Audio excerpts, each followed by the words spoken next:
सूचन से पूछती है कि आखिर तुम आनिया और यून उनमें से किसको बचाने वाले हो?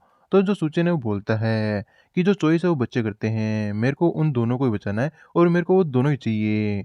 ये सुनकर के प्रोफ़ेसर बोलती है कि वाक़ई में ये जो चीज़ है तुम्हारे ऊपर शूट है वो करती है, लेकिन हमेशा याद रखना कि मेरी जो एक्जिस्टेंस है वो तुम्हारी कॉन्शसनेस के अंदर है।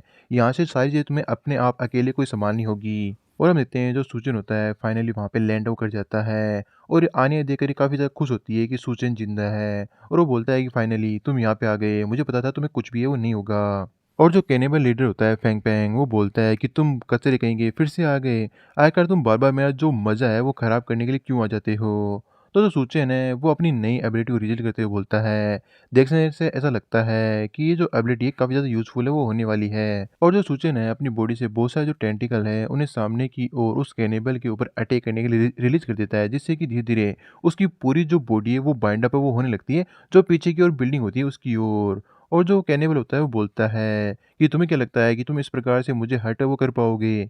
तुम्हारी ये जो छोटी-मोटी ट्रिक है मेरे ऊपर किसी प्रकार से काम है वो नहीं करने वाली। और हम देखते हैं जो सूचन होता है अपनी इस नई एबिलिटी से बुरी तरह से उस कैनिबल को उस बिल्डिंग के साथ अटैच वो कर देता है और काफ़ी छोटे-छोटे जो रेसेस होते हैं उनके द्वारा उसे एकदम कैप्चर वो कर लेता है। इस प्रकार की स्थिति को देख कर के कैनिबल बोलता है, "क्या आखिर तुम यहाँ पे मुझे कैद कर के क्या करने की कोशिश कर रहे हो?" तो जो सूचेन है वो अपना प्लान रिवील करते हुए बोलता है, "मुझे तो ये जानकर के सरप्राइज़ होगा कि अगर मैं तुम्हारे छोटे-छोटे बारीक टुकड़े वो कर देता हूँ, तो क्या तुम फिर से रीजनरेट वो कर पाओगे?" और अगले ही पल सूचेन अपनी जो एबिलिटी होता है उसे एक्टिवेट वो कर देता है, जिससे कि जो फेंग पेंग कैनिबल होता है उसकी बॉडी के साथ-साथ जो पीछे की बिल्डिंग होती है वो भी चकनाचूर है वो हो जाती है और यहाँ पे इस मॉन्स्टर का काम तमाम हो जाता है। और पीछे से इतनी पावरफुल पावर को देख कर के जो आन्या काफ़ी ज़्यादा सरप्राइज़ होती है और वो सोचती है कि मैंने तो रियलाइज़ ही वो नहीं किया था कि जो सूचेन है इतना ज़्यादा स्ट्रॉन्ग हो जाएगा। मुझे भी और ज़्यादा हार्ड वर्क वो करना होगा ताकि मैं इसे पीछे वो ना रह जाऊँ। तभी जो सूचेन है वो बोलता है कि ठीक है मैं अभी बेस पे जा रहा हूँ, तुम्हें जो गोल्डी है और जिया फेंग है उनका ध्यान वो रखना होगा। तो जो आन्या है वो बोलती है कि ठीक है मैं इन्हें सँभाल लूँगी। और हम देखते हैं सामने की ओर वही एबिलिटी यूज़र जो कि सूचेन को इन्फॉर्मेशन देने के लिए जगह-जगह पे ढूँढ रही होती है। अब उसने अपनी एबिलिटी का इतना ज़्यादा यूज़ है वो कर लिया होता है कि वो काफ़ी ज़्यादा एक्सॉस्ट हो जाती है और वो सोचती है सुचेन, आखिरकार तुम कहाँ पे हो? मैं ऑलरेडी थक चुकी हूँ और अगर ऐसा ही चलता रहा तो मुझे लगता है कि बहुत ज़्यादा देर है वो हो जाएगी क्योंकि अभी तक भी तुम्हारा कोई अता-पता नहीं है। तभी पीछे की ओर वो किसी चीज़ को रियलाइज़ करती है और देखती है तो उधर सुचेन होता है। सुचेन इतनी रफ़्तार से आया होता है कि उस लेडी को वहीं पे नीचे गिरा देता है और वो सुचेन की यहाँ पे स्पीड देख कर ये काफ़ी ज़्यादा सरप्राइज़ होती है कि जो सुचेन की स्पीड है वो तो मेरे लेवल के बराबर ही है। और वो वहाँ पे सुचेन को रोकने की कोशिश वो करती है। ये सुचेन भी सुन लेता है लेकिन वो वहाँ पे रुकता नहीं। और तभी पीछे जो प्रोफ़ेसर है वो बोलती है, "क्या तुम वाक़ई में वहाँ पे जाने की कोशिश कर रहे हो? अगर तुम वहाँ पर जाकर के केयरफुल है वो नहीं रहे तो तुम वहाँ पे मारे भी है वो जा सकते हो।" तो सुचेन वो बोलता है कि वो लोग मेरे लोग हैं, मैं उन्हें इस प्रकार से अबैंडन है वो नहीं कर सकता और वैसे भी मैंने उस बेस को बनाने के लिए काफ़ी ज़्यादा हार्ड वर्क है वो किया है, तो मैं उसे ऐसे ही डिस्ट्रॉय नहीं होने दे सकता। मैं बस उम्मीद करता हूँ जो यूनियन है थोड़ा-सा और लंबे समय के लिए होल्ड बैक है वो कर ले और मुझे लगता है कि अब मुझे अपने जो नए मूव है उसको ट्राई वो करना चाहिए। और अगले ही पल सुजन यहाँ पे जो स्पेस जम होता है नई टेक्निक को यूज़ वो करता है, जिससे कि वो एक एरिया के अंदर से टेलीपोर्ट होकर के दूसरे एरिया के अंदर टेलीपोर्ट हो जाता है। और ये जो चीज़ होती है यहाँ पे काफ़ी ज़्यादा सरप्राइज़िंग होती है प्रोफ़ेसर के लिए, क्योंकि उसे भी उम्मीद नहीं थी इस प्रकार की एबिलिटी का यूज़ यहाँ पे सुचेनो कर लेगा। और पीछे की ओर से वो स्पीड वाली एबिलिटी यूज़र लेडी होती है, देखकर हैरान होती है, क्या अभी-अभी जो सुचेन है उसने टेलीपोर्ट किया क्या? मुझे लगता है कि मुझे हैलुसिनेशन होने लग गया है। इस प्रकार की तो शायद कोई एबिलिटी नहीं होगी कि तुम टेलीपोर्ट वो कर पाओ। और फिर सुचेन हमें बताता है कि पहले मेरे पास जो स्पेस जम की एबिलिटी थी, लेकिन उसे मैं सिर्फ़ 3 मीटर ही दूरी के ऊपर यूज़ कर सकता था, वो भी सिर्फ़ लगातार 3 बार। उसके बाद में मेरी जो हालत है, मेरी जो बॉडी है, वो एकदम बहुत ज़्यादा अपनी लिमिट पे पहुँच जाती थी और मैं उसे यूज़ नहीं कर सकता था। लेकिन अब जब मेरी बॉडी लेवल 2 की हो चुकी है, तो मेरी जो जंप करने की स्पीड है, वो रेंज भी बढ़ चुकी है। इसकी जो रेंज है, वो बढ़ कर के 8 मीटर हो चुकी है और इसको मैं लगातार यूज़ भी वो कर सकता हूँ। और फिर हम देखते हैं सूचेन अपनी बॉडी का ट्रांसफॉर्मेशन लेवल 2 के अंदर कर लेता है, जो यहाँ पे प्रोफेसर के लिए काफ़ी ज़्यादा सरप्राइजिंग होता है। और यहाँ पे अपनी ऑल आउट एबिलिटी का यूज़ करता देख कर के सूचेन को प्रोफेसर काफ़ी ज़्यादा चिंतित हो जाती है और बोलती है, "रुको एक सेकंड, आखिर तुम ये क्या करने की कोशिश वो कर रहे हो? मुझे बहुत ही ज़्यादा बुरी फीलिंग है वो आ रही है।" तो सूचेन आगे की ओर अपनी एबिलिटी का यूज़ करते हुए बोलता है कि मैं अपनी लिमिट्स को ढूँढ रहा हूँ कि आखिर मैं अपनी एबिलिटी का कितना ज़्यादा यूज़ है वो कर सकता हूँ। और वो इसी प्रकार से कंटिन्यूअसली स्पेस जंप पे वो करने लग जाता है और काफ़ी तेज़ रफ़्तार से बेस की तरफ बढ़ने लग जाता है। और पीछे की ओर से वही लड़की ये देख कर काफ़ी ज़्यादा सरप्राइज़ होती है कि अचानक से जो सूचेन है हवा के अंदर कहाँ गायब हो गया। और इधर हम यून को देखते हैं जिसने पूरी-पूरी एक बिल्डिंग को अपने हाथों के ऊपर उठा रखा होता है और पागलों की तरह इधर-उधर जगह को डिस्ट्रॉय वो कर रही होती है। और जो बाकी कैनिबल ट्राइब के लोग होते हैं वो बोलते हैं कि आखिर अब हमें क्या करना चाहिए? तो जो दूसरा बंदा होता है वो किसी और ही चीज़ के अंदर खोया होता है। वो बोलता है कि तुम देखो तो सही, एक इतनी बड़ी वूमेन, तो ये लेडी इतनी बड़ी है, तो इसका जो सीक्रेट पैलेस है वो कितना बड़ा होगा? मुझे वहाँ पे क्लाइंब कर के चेक वो करना होगा। और हम देखते हैं कि यून इसी प्रकार से जगह को डिस्ट्रॉय की जा रही होती है। ये देख कर के जो दूसरा कॉर्निएबल है उसे रोकने की कोशिश करता है कि आखिर तुम क्रेज़ी हो चुके हो क्या? हमें इसी समय यहाँ से निकलना होगा। तो जो पहले वाला कैनिबल है वो बोलता है कि आखिर हम बचकर ये कहाँ जाएँगे? वैसे भी ये अपोकलिप्स का समय है, यहाँ पे कोई भी चीज़ है वो मैटर नहीं करती, मैटर करती है सामने वाली चीज़। क्या तुम लोगों को ये क्यूरियोसिटी नहीं है कि जिस सीक्रेट पैलेस का मैंने ज़िक्र किया तुम लोग उसे देखना है वो नहीं चाहते? चलो मैं तो जा रहा हूँ इस चीज़ को देखने के लिए, मेरे को तो जाने दो क्लाइंब करने के लिए। और वो ये कहते हुए यून के पैर के ऊपर क्लाइंब करने लग जाता है। ये देख कर के जो सभी कैनिबल होते हैं उनके अंदर भी एक्साइटेड आ जाता है कि आखिर वो भी जाकर के सीक्रेट पैलेस को देखेंगे। और एक-एक करके जितने भी कैनिबल होते हैं वो यून के ऊपर चढ़ने वो लग जाते हैं। और यहाँ पे कुछ कैनिबल को आइडिया आता है कि अगर हम लोगों ने इस वुमेन की बॉडी के अंदर चले गए तो अंदर से अटैक करेंगे तो हमारे लिए ये चीज़ और भी ज़्यादा ईज़ी है वो हो जाएगी। अब ये नज़ारा जनरल भी देख रहा होता है। वो अपने सबॉर्डिनेट को ओपन फायर करने का ऑर्डर देता है कि ये जो जितने भी डाइवर्स हैं इनको नॉकआउट है वो कर दो। लेकिन तभी हम देखते हैं कि जो यून होती है वो बहुत ही ज़्यादा बेकाबू है वो हो जाती है और अपने ही सबॉर्डिनेट के ऊपर अटैक वो करने लगती है और बहुत सारे जो सोल्जर वो मरने लगते हैं। ये देख कर के जो जनरल वो बोलता है कि जो यून है वो हर किसी के ऊपर अटैक वो कर रही है। अगर ये कंटिन्यू रहा तो हम सभी लोग डेंजर के अंदर आ जाएँगे। और ये देख कर के जो कैप्टन है वो भी काफ़ी ज़्यादा हैरान होती है। लेकिन वो कुछ और ही चीज़ देख कर के हैरान होती है और वो बोलती है कि सामने की ओर देखो। तो हम देखते हैं जो सुचेन होता है लेवल 2 की बॉडी के अंदर एक टावर के ऊपर जाकर के बैठ जाता है। और जो कैप्टन है वो बोलती है, चलो ये अच्छी बात है, जो सुचेन है वो आ गया। और जो जनरल है वो भी राहत महसूस करता है कि फाइनली वो आ ही गया। और हम देखते हैं कि जो प्रोफ़ेसर है वो सुचेन को बोलती है, जो यून है वो अभी भी लगातार ग्रो है वो कर रही है, अगर ऐसा ही चलता रहा तो उसकी जो बॉडी है एक्सप्लोज़ है वो हो जाएगी। तभी वो सुचेन है वो बोलता है कि एक्सप्लोज़न को रोकने के लिए हमें उसे होश में वो लाना होगा।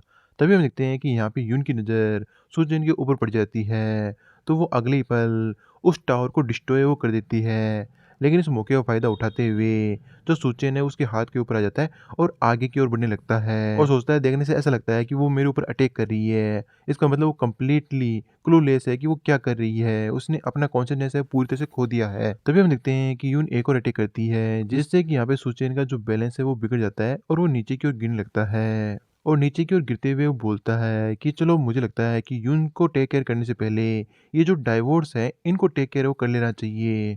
और वो नीचे की ओर तेज गति से गिरने लगता है। लेकिन तभी जो प्रोफेसर है ये देख कर के हैरान होती है कि जो यहाँ पे यून के कपड़े हैं आखिरकार वो इतने ज़्यादा स्ट्रॉन्ग मटेरियल से कैसे बने हो सकते हैं कि उसकी ड्यूरेबिलिटी इतनी ज़्यादा है कि उसका शरीर इतना बड़ा हो गया फिर भी वो है ना डिस्ट्रॉय वो नहीं हुए। तो जो सुचेन है वो बताता है कि हो सकता है ये उसकी एबिलिटी के कारण हो रहा हो। और जो सुचेन है यहाँ पे प्रोफेसर की एबिलिटी का यूज करते हुए उन कैनिबल ट्राइब के बंदों के ऊपर टेंटिकल का अटैक वो करने लग जाता है। तभी एक जो कैनिबल है वो यून के स्कर्ट के पास पहुंचते हुए बोलता है कि बस अब मुझे कोई भी रोकने की कोशिश वो मत करना, मैं जल्दी जो सीक्रेट लैंड है वहाँ पे पहुंचने वाला हूँ।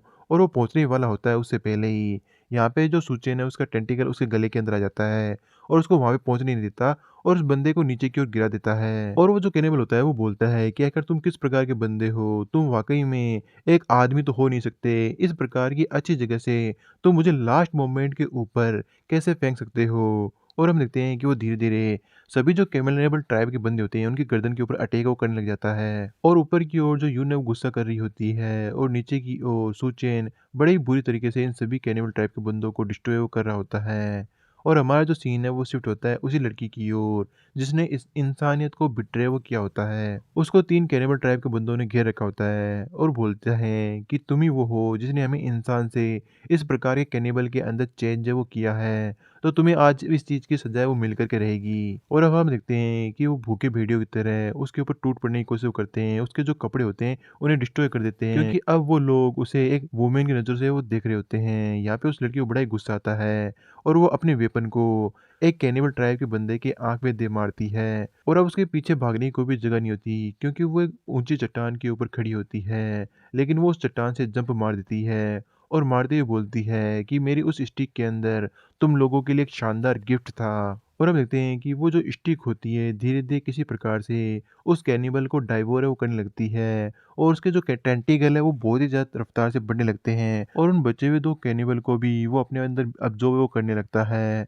और जल्द ही थोड़े समय बाद में वो एक छोटी-सी लकड़ी एक बहुत ही बड़े क्रिएचर के अंदर अपने आप को ढालने वो लगती है और यून के ऊपर अटैक करने बढ़ती है। और हम देखते हैं एक जो कैनिबल होता है वो कैसे जैसे मैनेज कर के यून की स्कर्ट के अंदर जाने लगता है और वो बोलता है कि मैं फर्स्ट होने वाला हूँ सीक्रेट लैंड को देखने के लिए। अब इतने समय तक जो यून है एक ही जगह के ऊपर खड़ी हुई थी, तो ये कैनिबल ट्राइब के बंदे आराम से उसके पैर के ऊपर चढ़ रहे थे।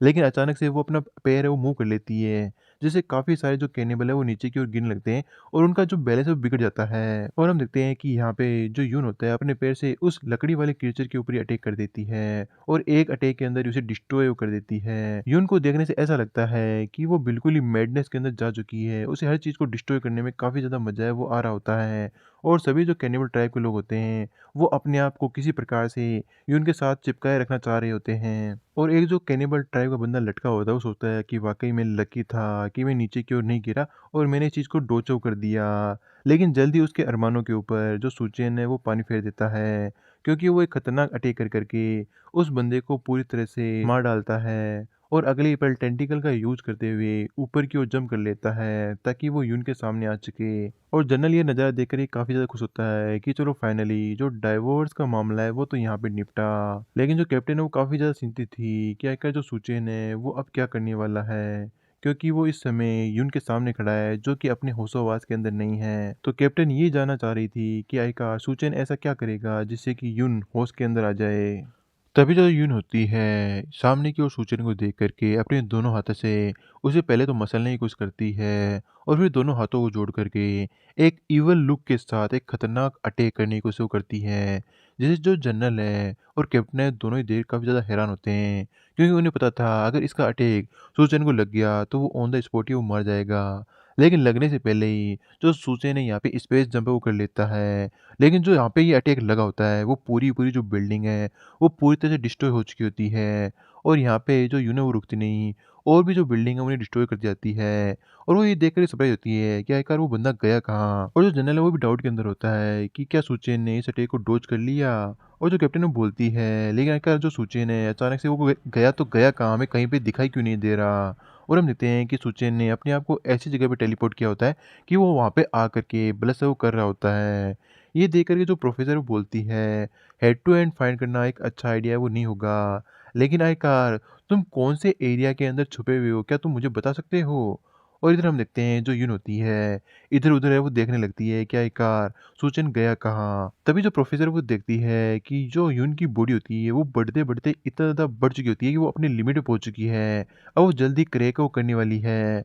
ये देख कर के वो फटाफट से सूचेन को इन्फॉर्म वो करती है। तो जो सूचेन वो भी समझ जाता है कि ये अच्छी चीज़ नहीं है, तो वो फटाफट से स्पेस जंप कर के जो यून है उसके ऊपर आ जाता है। और हम देखते हैं जो यून की पूरी बॉडी होती है उसके अंदर से इस प्रकार की एनर्जी वो रिलीज़ हो रही होती है, जो कि जनरल और कैप्टन के लिए भी सरप्राइजिंग था कि ये हो क्या रहा है। और जो सूचेन है वो रियलाइज़ कर लेता है कि अब और ज़्यादा देर वो नहीं की जा सकती, क्योंकि जो यून की बॉडी है वो और ज़्यादा प्रेशर है वो सहन वो नहीं कर सकती। और हम देखते हैं कि एक मैसिव मात्रा के अंदर से क्रैक होने लगते हैं और उसकी बॉडी से एनर्जी भी रिलीज़ है वो होने लगती है।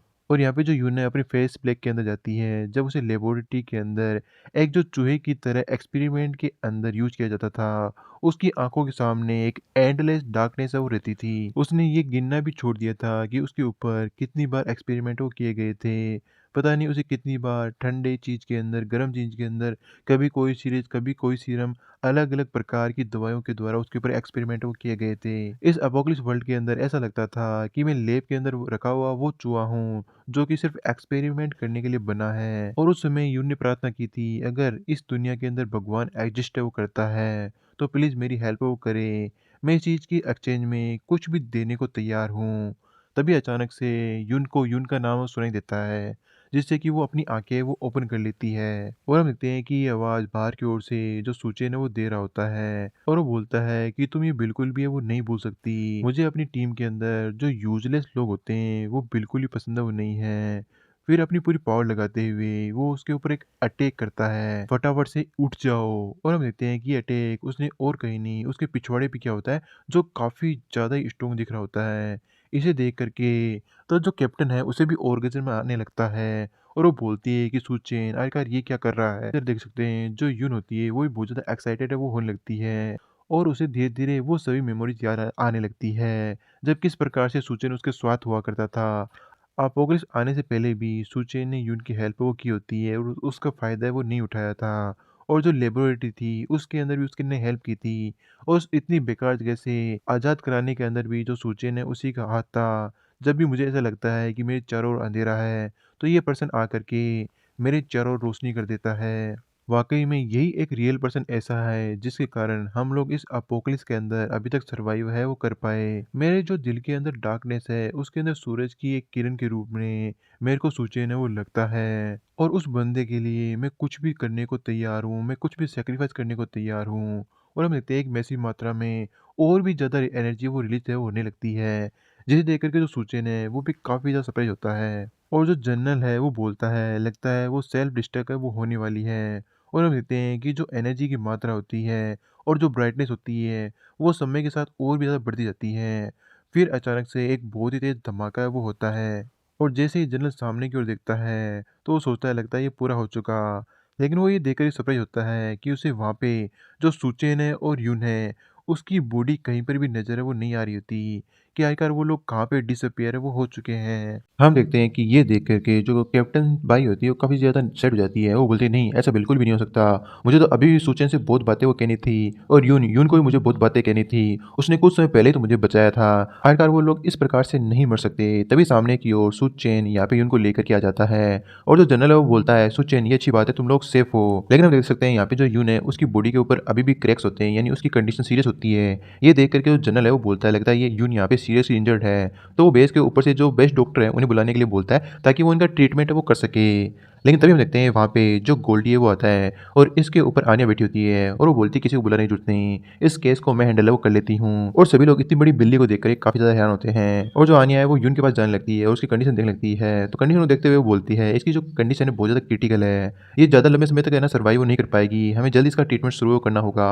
चलो पहले बेस के ऊपर चलते हैं। फिर हम देखते हैं कि यहाँ पे आनिया ने एक बाथ टब है वो प्रिपेयर किया होता है जिसके अंदर बहुत सारी मेडिसिन डाली होती है। तो इसी बात के बारे में पूछता है जो सुचेन कि आखिर तुमने इस बाथ टब के अंदर क्या डाला है। तो आनिया बोलती है जो रेगुलर मेडिसिन ट्रीटमेंट है वो यहाँ पे वर्कआउट नहीं करने वाला, तो मैंने यहाँ पे जो रिकवरी सीरम है हमारे बेस का उसको इन्वॉल्व कर करके इस पानी के अंदर मिक्स वो किया है। जरा चेक करना यून की बॉडी के ऊपर लगी जितनी भी इंजरी है वो हील हो रही है नहीं। तभी जो सुचेन है वो बोलता है मुझे नहीं लगता किसी प्रकार की भी कोई हीलिंग है वो हो रही है। ये देख करके आनिया थोड़ी नर्वस होती है और बोलती है ये तो इम्पॉसिबल है, मैंने उस रिकवरी सीरम को मल्टीपल टाइम रिफाइन वो किया था। तभी जो सुचेन बोलता है लगता है शायद इसकी जो इंजरी है उसे रिकवर करने के लिए किसी प्रकार की एबिलिटी की जरूरत पड़ेगी। तो आनिया बोलती है कि हाँ ये चीज़ सेंस वो बनाती है, लेकिन आखिरकार हम किसी बंदे की एबिलिटी का यूज़ किस प्रकार से करेंगे ताकि इसे हील वो कर सके। लेकिन वो सामने की ओर कुछ ऐसा देखती है जिससे कि वो बल से वो करने लग जाती है। क्योंकि हम देखते हैं कि यहाँ पे यून के सिर के ऊपर सुचेन किस करता है और जहाँ पे उसने किस किया होता है वहाँ पे जो बॉडी पे क्रैक निशान होते हैं वो हील है वो होने लगते हैं। इस प्रकार से जो यून की इंजरी है वो हील होने लगती है। ये देख करके सुचेन है वो बोलता है ये चीज़ तो वर्क वो कर रही है। तभी आनिया भी बलस करते हुए बोलती है चलो ये अच्छी बात है, तो अब मैं सारी जो इंजरी है तुम्हारे ऊपर छोड़ती हूँ इसे सोल्व करने के लिए।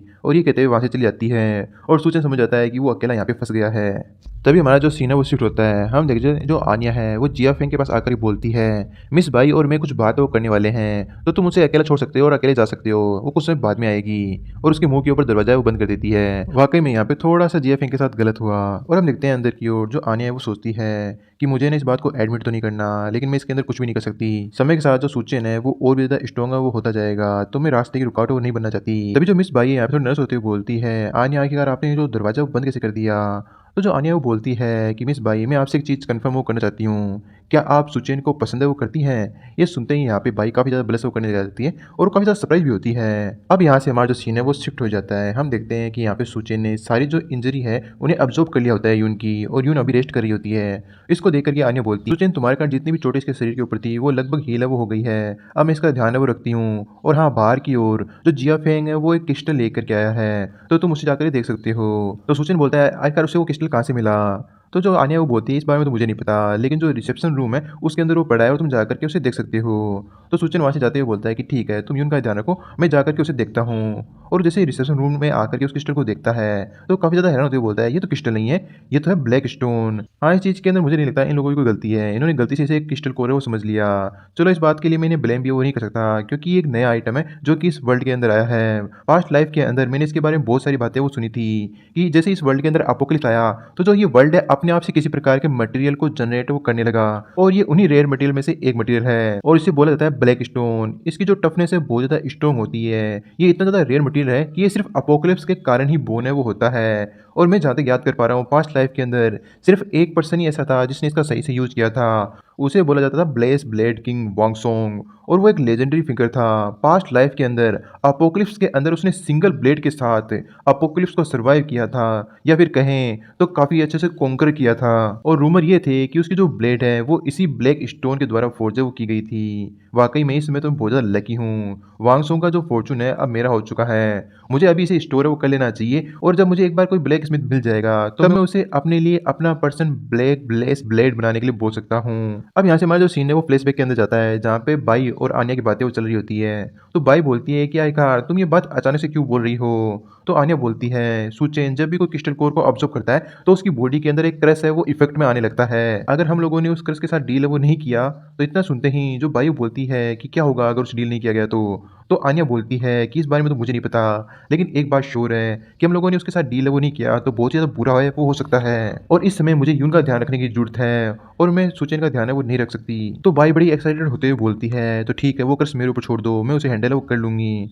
तभी जो आन्या वो बोलती है कम से कम पहले मेरी बात तो सुनो, आखिरकार वो किस टाइप का कर्ज है और तुम्हें कैसे हैंडल वो करना है। तो जो बाई वो बोलती है ये चीज़ फाइन है तुम बस मेरे ऊपर छोड़ दो, ये चीज़ मैटर नहीं करती, हमें सुचेन को सबसे पहले प्राथमिकता है वो देनी होगी। अब सीन शिफ्ट होता है प्रेजेंट टाइम के अंदर और बाई सोचती है कि आखिरकार मुझे इस टाइप के कपड़े वो क्यों पहनने पड़ रहे हैं और उस प्रकार के वियर्ड शब्द मुझे क्यों बोलने पड़ेंगे। मैं बस ये काम इसलिए कर रही हूँ ताकि सुचेन का वो क्रश है वो चला जाए, कहीं मुझे यहाँ पे आन्या ने ट्रिक है वो तो नहीं कर दिया या फिर किसी प्रकार का प्रैंक कर रही हो। और वो जो सामने की ओर सुचेन को देखती है तो वो देखती है उस रूम के अंदर जो क्रिस्टल कोर है वो होता नहीं। इसको देखकर वो सोचती है कि जो सुचेन की सेफ्टी है वो सबसे पहले आती है वरना पूरा बेस है इससे इफेक्टेड होगा।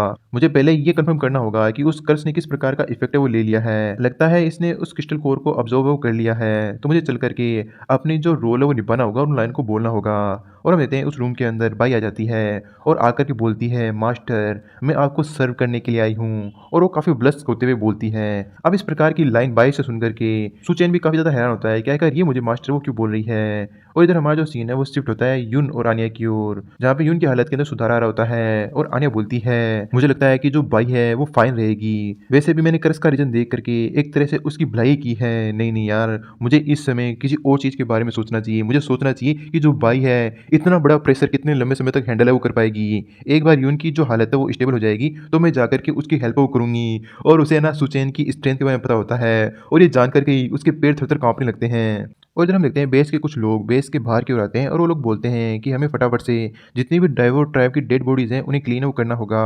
तो एक और बंदा बोलता है अरे यार अभी तो हम लोगों ने उनसे फाइट वो की थी और अभी हम लोगों को ये काम करना ज़रूरी है क्या? तो एक बंदा बोलता है कि क्या तुम ये कैसी बकवास बात कर रहे हो? अगर यहाँ पे डेड बॉडीज़ रहेंगी तो हो सकता है किसी प्रकार का प्लेग है वो फैल जाए तो इससे हमें नुकसान होगा। तुम्हें पता है ना एक बार अगर प्लेग फैल गया तो कितने लोग मर सकते हैं। तभी एक और जो सबॉर्डिनेट होता है वो बोलता है कि सामने की ओर देखो ब्रदर। तो सामने की ओर देखते हैं तो जितने भी ड्राइवर क्लेन की डेड बॉडीज होती हैं वहाँ से गायब होती है। पूरे एरिया के अंदर एक सिंगल डेड बॉडी अवेलेबल नहीं होती। ये देख करके वो सभी लोग शॉक होते हैं कि आखिर वो जो कॉर्पस है वो चले कहाँ गए, क्या उनके पेड़ लगे जैसे कि वो अपने आप चल करके चले गए। ये देख करके वो लोग सोचते हैं। मुझे एक बहुत ज़्यादा बुरी फीलिंग है वो आ रही है। इधर हमारा जो सीन है वो शिफ्ट होता है सुचेन के जो कॉन्शियस स्पेस है उसके अंदर, यानी माइंड के अंदर, जहाँ पे जो प्रोसेसर है उसे एक फीलिंग है वो आती है और वो सोचती है फाइनली मैं जिस मोमेंट का वेट है वो कर रही थी वो आ गई। नहीं, नहीं, ये बहुत ज़्यादा दूर है, मैं अच्छे से उसे पिन पॉइंट है वो नहीं कर पा रही कि वो कौन-सी लोकेशन के ऊपर है, लेकिन मुझे पक्का पता चल चुका है कि मुझे वही चीज़ चाहिए। इस चीज़ के अंदर मुझे सुचेन की हेल्प है वो लेनी पड़ेगी। और जो सुचेन है वो भी सोचता है कि आखिरकार आन्या ने इसको किस प्रकार की पट्टी बढ़ाई है, लेकिन यहाँ पे बाई को इस प्रकार से फ्रस्ट्रेट होता हुआ देख करके इसे छेड़ने के अंदर और भी ज़्यादा मज़ा है वो आने वाला है। तभी अगले पल जो बाई है वो बोलती है, मास्टर आगे मुझे क्या करना है? मैं पूरी तरह से आपकी हूँ। अब ये सुनते ही जो ड्रिंक पी रहा था वो उसके मुँह से बाहर की ओर आ जाती है। ये देखते ही बाई थोड़ा नर्वस होते हुए बोलती है कि क्या गलत है? तो यहाँ पे सुचेन बहाना बनाते हुए बोलता है, लगता है इस अल्कोहल के अंदर कुछ गड़बड़ है। तो बाई उस गिलास को लेते हुए बोलती है, क्या क्या मैं कुछ गलत ड्रिंक करने के लिए लेकर के आ गई क्या? और वो एक ही झटके के अंदर पूरा गिलास वो खाली कर देती है। सुचेन उसे रोकने की कोशिश करता है और बोतल के ऊपर देखता है तो उसके अंदर अल्कोहल की मात्रा 64% होती है, यानी काफ़ी ज़्यादा स्ट्रॉन्ग अल्कोहल होती है। और हम देखते हैं कि एक गिलास पीने के बाद में ही जो बाई है उसे चढ़ने लगती है और बोलती है कि कितना स्ट्रॉन्ग थी, ये मेरी लाइफ के अंदर पहली ड्रिंक थी। अब जो पहली बार पीते हैं उन्हें और भी ज़्यादा जल्दी चढ़ती है और यहाँ पे होता भी बाई के साथ वैसा ही है। वो अगले पल बहुत ज़्यादा जोश में जाती है और जितने भी टेबल्स होती हैं उन्हें इधर उधर फेंकने में लगती है।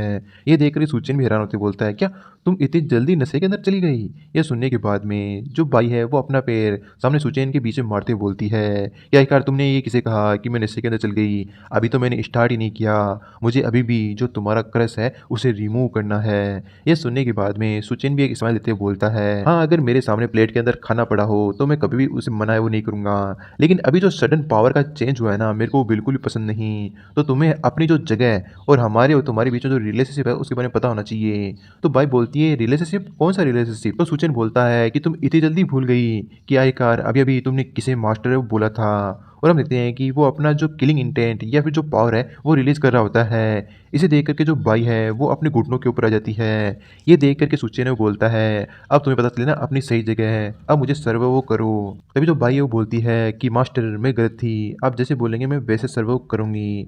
तभी सुचेन वो बोलता है कि चलो अच्छी बात है कि तुमने अपनी मिस्टेक को मानी, चलो इसे शुरू है वो करते हैं। अब वो आगे कुछ कर पाता तभी यहाँ पे सुचेन को कुछ रियलाइज होता है और वो अगले ही पल अपने माइंड के अंदर होता है और उसे अभी बहुत ज़्यादा गुस्सा आ रहा होता है क्योंकि अभी वो बस मज़े करने ही वाला था कि उसी समय प्रोफेसर ने उसे माइंड स्पेस के अंदर खींच लिया और सामने की ओर से जो प्रोफेसर वो आती बोलती है, सुचेन फाइनली फाइनली वो अपीयर हो गई और उसके जाकर ही लिपट जाती है और बोलती है, इस बार तुम्हें मेरी हेल्प करनी होगी सुचेन। तो सुचेन बोलता है, कम से कम मुझे एक्सप्लेन तो करो तुम किस बारे में बात कर रही हो। तो प्रोफेसर है वो बोलती है कि मैंने बताया था ना मेरी बॉडी मैचिंग जिसके साथ होगी मैं उसकी बॉडी के ऊपर कब्जा है वो कर सकती हूँ और वो बॉडी अपीयर हो चुकी है। तो सुचेन बोलता है, अच्छा तो तुम्हें हेल्प चाहिए उस बॉडी के ऊपर टेक ओवर करने के लिए, लेकिन आखिर तुमने मुझे यहाँ पे क्यों बुलाया? तो प्रोफेसर उसे है ना फिर से अपने टेंटिकल के अंदर लपेटते हुए बोलती है कि मैं एग्जैक्ट पिन पॉइंट उसकी लोकेशन सेंस नहीं कर पा रही, तो मुझे तुम्हारी पावर बोरो करनी पड़ेगी ताकि मैं उसकी लोकेशन का पता है वो लगा सकूँ। तो सुचेन बोलता है, यानी तुम मुझे यहाँ पे जो सिंगलर ट्रांसफर करने के गैजेट के रूप में इस्तेमाल करना चाहती हो। और हम देखते हैं कि फिर से वही प्रोसेस अपनाती है जो कि एक बार पहले हुआ था, जिससे कि इनके दोनों के कॉन्शियसनेस मिल जाए और यहाँ पे इनकी जो रेडार है वो भी बढ़ जाए। अब इस प्रकार के मेथड को फिर से देख करके सुचेन बोलता है, क्या ये मेथड करना जरूरी है? लेकिन यहाँ पे जो प्रोफेसर होती है वो बोलती है, इसके अलावा और कोई मेथड मेरे को नहीं आता और उनका फिर से ये मेथड शुरू हो जाता है। सुचेन बोलता है कि मैं भी रेडी नहीं था, लेकिन उनका जो प्रोसेस है वो रुकता नहीं है और फाइनली यहाँ पे जो प्रोफेसर है वो पता लगा लेती है और बोलती है, चलो मैं तुम्हें साथ में वहाँ पे लेकर के चलती हूँ अपनी स्पिरिट के रूप में। और हम देखते हैं कि यहाँ पे प्रोफेसर और सुचेन दोनों स्पिरिट के रूप में वहाँ पे एक फिगर को देखते हैं जो कि बहुत सारी डेड बॉडीज को कंट्रोल कर रही होती है और उसी बॉडी की बात प्रोफेसर कर रही थी। तभी प्रोफेसर बोलती है, ये तो कॉर्पस के झुंड हैं, इसका मतलब वो सामने की ओर जो लड़की है वो इन सभी को कंट्रोल कर रही है। तभी जो सुचेन है वो बोलता है कि जहाँ तक मुझे याद आ रहा है सिर्फ जो कॉर्पस किंग है वो ऐसा कर सकता है, इसका मतलब तुम कॉर्पस क्वीन की जो बॉडी है उसे कंट्रोल वो करना चाहती हो, क्या हम इतने पास में आकर के सेफ हैं? तो प्रोफेसर वो बोलती है, तुम रिलैक्स हो जाओ, हम अभी स्पिरिट फॉर्म के अंदर है, जब तक हमारी मेंटल स्टेट के अंदर किसी प्रकार का डिसबैलेंस नहीं होता तब तक कोई भी दिक्कत वो नहीं होगी। लेकिन अगले पल कुछ ऐसा हो जाता है जिससे कि उनकी मेंटल हेल्थ के अंदर डिसबैलेंस हो जाता है क्योंकि बाहर की ओर जो बाई उसे गलतफहमी हो जाती है और बोलती है, लगता है जो क्रश है वो एक्टिवेट हो गया है, अब मुझे तुम्हारी हेल्प वो करनी पड़ेगी। तो वो अकेले ही जो प्रोग्राम है वो शुरू कर देती है जिससे कि यहाँ पे जो मेंटल स्ट्रेंथ के अंदर डिसबैलेंस होने से कॉर्पस क्वीन होती है उसे रियलाइज होता है कि यहाँ पे कोई और ही मौजूद है। तो काफ़ी गुस्से के साथ बोलती है, क्या यार कौन है वहाँ सामने की ओर आओ। तभी प्रोफेसर बोलती है, उसने हमें ढूंढ लिया और बाहर की ओर हम बाई को देखते हैं वो अभी भी अपने फन के अंदर लगी होती है जिससे कि जो मेंटल डिसबैलेंस है वो बना रहता है और जो कॉर्पस क्वीन है डायरेक्टली उनके ऊपर अटैक करने के लिए बढ़ती है। तभी जो प्रोफ़ेसर है वो बोलती है हमें भागना चाहिए। लेकिन सूजन बोलता है लगता है हमें बहुत ज़्यादा देर है वो हो चुकी है। कॉर्पस क्वीन है उनके बहुत ज़्यादा पास पहुँच चुकी है और उन्हें बाइट है वो करने वाली होती है। काफ़ी समय बाद में इस भयानक ड्रीम से जो सूचेन है वो उठता है और उसको देख कर के ऐसा लगता है कि उसे पूरी तरह से चूस लिया गया है और वो काफ़ी थका-थका महसूस वो कर रहा होता है और अपने सिर को पकड़ते हुए बोलता है, "यार यहाँ पे क्या चल रहा है? और मेरा जो सिर है इतना ज़्यादा दर्द है वो क्यों कर रहा है?" तभी पीछे से जो प्रोफ़ेसर है वो बोलती है, "तुम्हारी जो मेंटल एनर्जी है वो थोड़ी-सी कम हो गई है। तुम जल्दी से रिकवर कर लोगे, तुम्हें चिंता नहीं करनी चाहिए।" तभी सूचन पूछता है, "प्रोफ़ेसर लेकिन क्या तुम तो ठीक हो?" तो प्रोफ़ेसर अपना बट दिखाते हुए बोलती है, "काहे कि ठीक हूँ। उस कॉर्पस क्वीन ने लगभग मेरे बट को काट ही दिया था।" तभी जो सूचन है वो बोलता है, "जैसा कि तुमने देखा जो कॉर्पस क्वीन है उसे डील करना ईज़ी नहीं है और उसके पास हज़ारों लाखों की कॉर्पस सेनाएँ मौजूद हैं, तो एक बहुत बड़ी प्रॉब्लम है और समय के साथ-साथ वो और भी बड़े झुंड को गैदर वो कर लेगी और समय के साथ-साथ उसका जो ये झुंड है और भी ज़्यादा बड़ा होता जाएगा, यानी वो और भी ज़्यादा पावरफुल है वो हो जाएगी।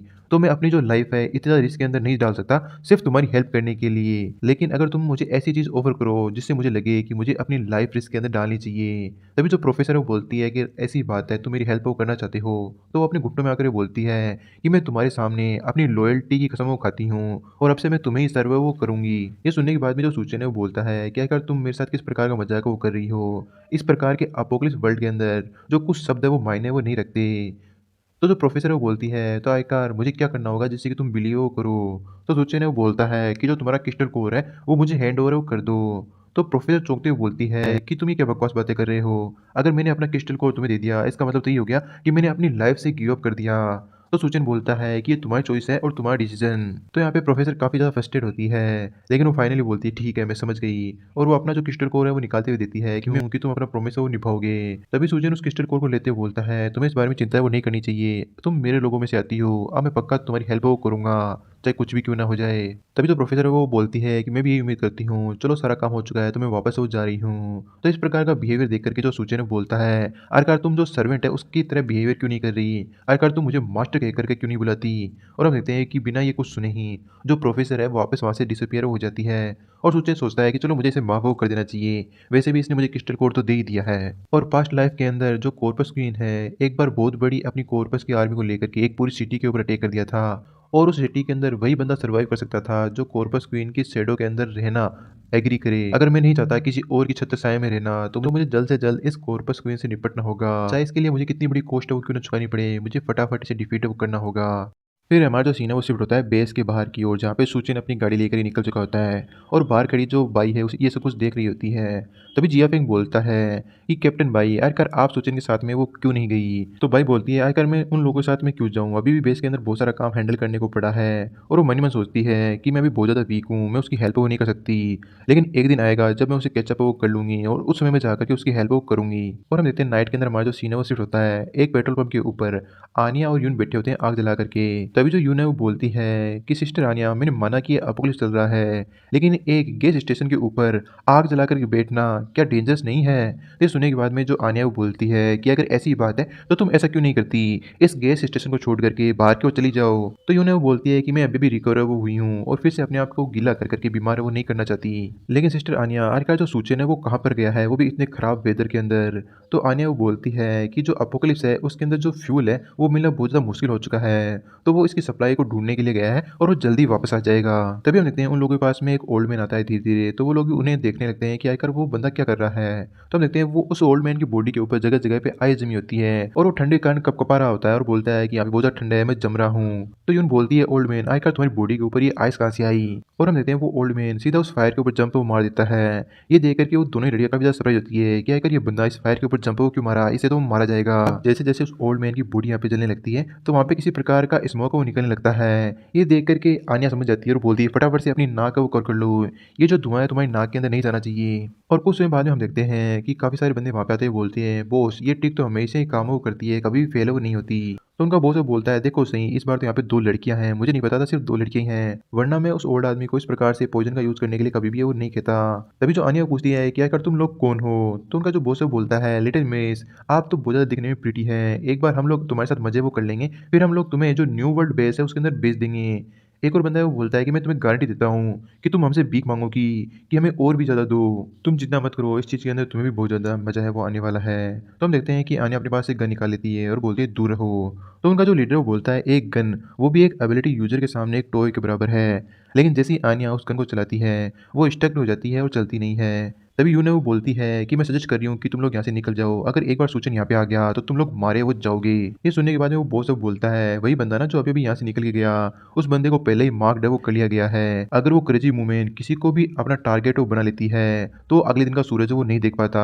और हम उस डेंजरस लेडी को देखते हैं, वो यहाँ पे सूचन को ढूँढते हुए बोलती है, लिटिल डार्लिंग आखिरकार कहाँ हो? बाहर आओ। और इसी प्रकार से वो लेडी आगे की ओर बढ़ जाती है और बोलती है कि तुमने एक्चुअली हिम्मत की है एक ऐसे एरिया के अंदर आने की जो चारों ओर से बंद है। वाक़ई में ये जगह बहुत ज़्यादा डेंजरस तुम्हारे लिए साबित हो सकती है। और वो एक ईविल हँसी हँसते हुए बोलती है, लेकिन ये जगह मेरे लिए परफेक्ट है। और वो फिर अपने मुँह से किसी प्रकार का फ़ॉग या पॉइज़न रिलीज़ वो करती है और आगे की ओर बढ़ते बोलती है, हैंडसम बॉय आखिरकार तुम कहाँ चले गए? जल्दी करो और बाहर की ओर आओ। अगर तुम इतना नहीं कर सकते तो इस जगह के ऊपर एक टॉक्सिक गैस है वो फैल गई है, तो तुम कम से कम इसे इन्हेल तो कर ही सकते हो। और जैसे ही तुम इसे इन्हेल करोगे, जो तुम्हारी बॉडी है, तुम्हारे अंदर के डिज़ायर को बाहर की ओर निकालेगी और तुम अपने आप को हेल्पलेस महसूस करोगे और अपने आप पे कंट्रोल नहीं कर पाओगे। तभी उसे साइड की ओर जो शैडो वो दिखाई दे जाती है। उसे देखते हुए वो लेडी बोलती है कि फाइनली तुम मुझे मिल ही गए। आ जाओ अपनी बड़ी सिस्टर के हाथों में, मैं तुम्हारी हेल्प वो करती हूँ। लेकिन अगले ही पल वो सरप्राइज़ हो जाती है सामने की ओर देख कर के, क्योंकि वहाँ पे कोई पर्सन नहीं होता, एक पुतला रखा होता है। इसे देख कर ही वो बोलती है कि आखिरकार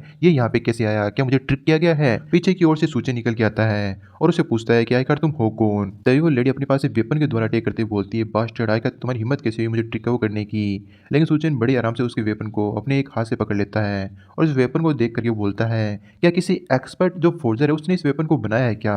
और वो फिर अगले पल जा करके उसके गले को पकड़ते हुए बोलता है कि मुझे बताओ आखिरकार वो फोर्जर कहाँ है जिसने इस आर्टिफैक्ट को बनाया है? ये सुनने के बाद वो लेडी बोलती है, मुझे कोई भी आइडिया नहीं है कि आखिर तुम किस बारे में बात कर रहे हो। तभी जो प्रोफेसर है वो उससे पूछती है, आखिरकार जो वो फोर्जर है तुम उसके बारे में इतना क्यों पूछ रहे हो? वो इतना ज़्यादा इंपॉर्टेंट है क्या? तो जो सूची ने वो बोलता है कि अगर हमें कॉर्पस क्वीन से लड़ना है तो उसके लिए हमें एक अच्छे वेपन की आवश्यकता होगी। इससे हमारे जो विक्ट्री के चांसेस है वो बढ़ जाएंगे, क्योंकि कॉर्पस क्वीन काफ़ी ज़्यादा स्ट्रॉन्ग है। ये सुनने के बाद में जो प्रोफेसर वो बोलती है, अगर ये ऐसी बात है तो ये काम मेरे ऊपर छोड़ दो, मैं जाकर के इसके माइंड के अंदर चेक करती हूँ और आंसर को ढूंढ करके लाती हूँ। अब ये नज़ारा काफ़ी ज़्यादा हॉरिफाइंग होता है यहाँ पे उस लेडी के लिए, क्योंकि वो यहाँ पे प्रोफेसर को नहीं देख पाती और ना ही उसकी आवाज़ को सुन पाती है। तो जो प्रोफेसर है उसके माइंड को रीड करने के बाद में बोलती है कि जिस जानकारी तुम ढूंढना चाहते हो वो मुझे मिल गई है।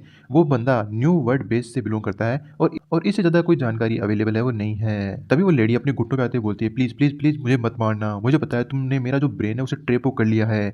अगर मैंने किसी प्रकार की कोई भी ट्रिक खेलने की कोशिश की तो तुम मेरे ब्रेन के छोटे छोटे टुकड़े वो कर दोगे। प्लीज़ तुम मुझे छोड़ दो। ये सुनने के बाद में सुचैन प्रोफेसर की तरफ देखता है, तो जो प्रोफेसर वो बोलती है, नहीं नहीं मैंने ऐसा कुछ भी है वो नहीं किया है, शायद इसे किसी प्रकार की गलतफहमी है वो हो गई है। तो वो लेडी झुकते हुए बोलती है कि मुझे पता है जो मेरा ब्रेन है वो तुमसे बिलोंग करता है, तुम चुटकियों में मुझे मार सकते हो, लेकिन मैं तुमसे यही भीख मांगती हूँ कि तुम मुझे छोड़ दो बस, मैं तुम्हारी लॉयल डॉग है वो बन के रहूंगी इसके बदले में। ये देखने के बाद में सूचन सोचता है कि इस मौके को ऐसे ही नहीं जाने देना चाहिए। वो बोलता है, इंटरेस्टिंग, चलो देखते हैं कि तुम अपना डॉग का पार्ट कितने अच्छे से परफॉर्म वो करती हो। और यहाँ से हमारा जो सीन है फिर शिफ्ट होता है आन्या और यून की ओर। यून बोलती है, सिस्टर आखिरकार यहाँ पे क्या चल रहा है, ये मेरे अंदर किस प्रकार की फीलिंग आ रही है? तो आन्या बोलती है कि ये फीलिंग तो मुझे भी आ रही है, लगता है इन लोगों ने स्मोक के अंदर कुछ मिलाया था। तो सामने टीम का लीडर होता है वो बोलता है कि ऑफ कोर्स हमने उसके अंदर ऐसी चीज़ मिक्स की थी जिससे जो तुम्हारा डिजायर है वो खुल करके बाहर आने लगेगा। और वो अपने सबोर्डिनेट को बोलता है कि पहले मैं जाऊँगा मज़ा करने के लिए, फिर टकले तू आना और फिर तीसरे नंबर वाले तू आना। तो वो दोनों भी इस बात से काफ़ी ज़्यादा खुश हो जाते हैं। तभी अगले ही पल यहाँ पे आन्या और यून दोनों ही खड़े हो जाते हैं और यून बोलती है, सिस्टर तुमने सही गेस किया था, इन लोगों ने वाक़ई में ड्रग वो मिलाई थी। तभी अन्य वो बोलती है कि हाँ, इसे फिगर आउट करना कोई बड़ी बात नहीं थी। लेकिन उनका जो लीडर होता है काफ़ी ज़्यादा हैरान होता है कि रुको, आखिरकार तुम्हें उस ड्रग का इफेक्ट है वो क्यों नहीं हुआ?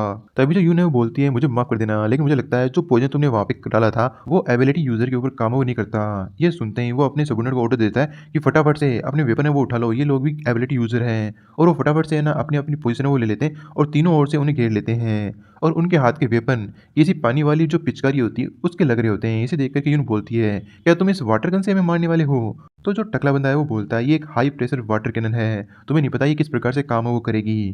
तभी उनका जो लीडर है वो बोलता है कि मेरे पास एबिलिटी है कि मैं पानी को आइस के अंदर चेंज कर सकता हूँ। अब मैं 3 डिफरेंट डायरेक्शन से तुम्हारे ऊपर अटैक वो कर सकता हूँ। और वो फायर का ऑर्डर देता है और जैसे ही वहाँ से पानी निकलता है वो उन्हें जमा देता है। लेकिन हम देखते हैं कि ये अटैक उस लीडर को ही जाकर के लगता है और उसे समझ में नहीं आता कि उसके सबॉर्डिनेट ने उसे धोखा है वो कैसे दिया। लेकिन हमें तो पता ही है आन्या ने यहाँ पे उन लोगों का माइंड कंट्रोल कर करके ये काम है वो करवाया है। और यहाँ पे वो लीडर भी समझ जाता है है कि वो काफ़ी ज़्यादा केयरलेस था कि उसने इन 2 फूल के ऊपर भरोसा किया। ये तो उनके द्वारा कंट्रोल है वो किए जा रहे हैं। तभी हम देखते हैं कि इसी समय वो लेडी यहाँ पे आ जाती है। इसे देख कर के ये लीडर बोलता है, थैंक गॉड आप एकदम सही समय के ऊपर आई हैं। देखो इन बंदों को, ये लोग पहले ही मारे जा चुके हैं, इन्हें जान से मार दो। पॉइजनस लेडी उसकी एक भी नहीं सुनती और उसे एक थप्पड़ वो मारते हुए बोलती है, तुम अपना जो बदबूदार मुँह है उसे बंद रखो। टेरिफाइंग तरीके से उसे धमकी वो दे रही होती है और तभी वो पलटते हुए जाने लगती है और सामने की ओर सूजन को बोलती है मास्टर। अब लीडर ये देखता है कि जो पॉइजन लेडी है वो उस बंदे को मास्टर बोल रही है तो उसे कुछ भी समझ में वो नहीं आता। ये इस बंदे से तो ये डील करने गई थी ना, तो आखिर इस प्रकार की हरकत ही क्यों कर रही है? तभी जो सूचन है वो बोलता है, तुमने वाक़ई में अच्छे डॉग का जो रोल है वो निभाया है। अब मैं बाकी चीज़ तुम्हारे ऊपर छोड़ता हूँ कि इन्हें किस प्रकार से हैंडल है वो करना है। फिर हम देखते हैं कुछ समय बाद में हमारा जो सीन है वो शिफ्ट होता है। वो तीनों बंदे ही तेल के जो बड़े-बड़े कंटेनर होते हैं उन्हें लेकर के यहाँ से वहाँ रखने का काम वो कर रहे होते हैं। और जो पॉइजनस लेडी है वो बोलती है, ये सभी जो गैसोलीन है मैं अपने मास्टर को ऑफ़र वो करना चाहती हूँ, तो तुम थोड़ा फटाफट ये काम वो करो। तो हम देखते हैं कि वो काफ़ी ज़्यादा थक चुके होते हैं ये काम करते हुए। तभी जो टकला आदमी है वो बोलता है, बॉस जो पॉइजनस लेडी है वो तो एकदम कुत्ता बन चुकी है उस आदमी का, लेकिन हम लोग इतने ज़्यादा नीचे वो नहीं गिरे हैं, हमें इसके खिलाफ आवाज़ है वो उठानी चाहिए। ये सुनने के बाद वो लीडर को बोलता है कि हाँ, तुम बात तो सही कह रहे हो। फिर वो पॉइजनस लेडी को चिल्लाते हुए बोलता है कि आखिरकार हमने इतनी मुश्किल से ये गैसोलीन प्राप्त वो किया था, आप ऐसे-ऐसे किसी और को कैसे वो दे सकती हैं? ये सुनते ही पॉइजनस लेडी को गुस्सा आ जाता है और वो अपने वेपन से उन तीनों के ऊपर ही अटैक वो कर देती है। और ये नज़ारा यहाँ पे आन्या और यून भी देखती है कि इसने एक बार भी नहीं सोचा अपने बंदों के ऊपर अटैक करने से पहले। तभी तो सूचना वो बोलता है कि उन्हें जान से मत मारो, अभी भी वो यूज़फुल है वो हो सकते हैं। तभी हम देखते हैं जो टकला आदमी वो बोलता है, डैम इट यार मुझे नहीं पता लड़के तुमने पॉइजनस लेडी के साथ क्या किया है, लेकिन तुम बचने वाले नहीं हो। तभी उनका जो लीडर होता है वो बोलता है कि हम लोग न्यू वर्ल्ड से बिलोंग है वो करते हैं, अगर तुम अभी हमें जाने देते हो तो हम इस प्रकार से प्रिटेंड करेंगे कि आज यहाँ पे कुछ हुआ ही नहीं। तो सुजैन भी अपनी एनर्जी को रिलीज़ करते हुए बोलता है, मुझे माफ़ कर देना, लेकिन मैं कभी भी जो लूज़ होल्स हैं उन्हें नहीं छोड़ता। और यहाँ पे प्रोफ़ेसर की एबिलिटी का यूज़ वो करने लगता है, जिससे कि वो सभी लोग काफ़ी ज़्यादा दर्द के अंदर होते हैं और वो कुछ चीज़ यहाँ पे ट्राई करने की कोशिश करता है, लेकिन उस ट्राई के अंदर ही उन बंदों के सिर वो ब्लास्ट हो जाते हैं और वो लोग मारे जाते हैं। अब इस प्रकार की चीज़ देख कर के जो पॉइज़नस लेडी है, वो और भी ज़्यादा डर जाती है कि उनके सिर किस प्रकार से एक्सप्लोड हो गए और सुजैन सोचता है कि मैंने उम्मीद नहीं की थी कि इनका सिर इस प्रकार से फूट जाएगा।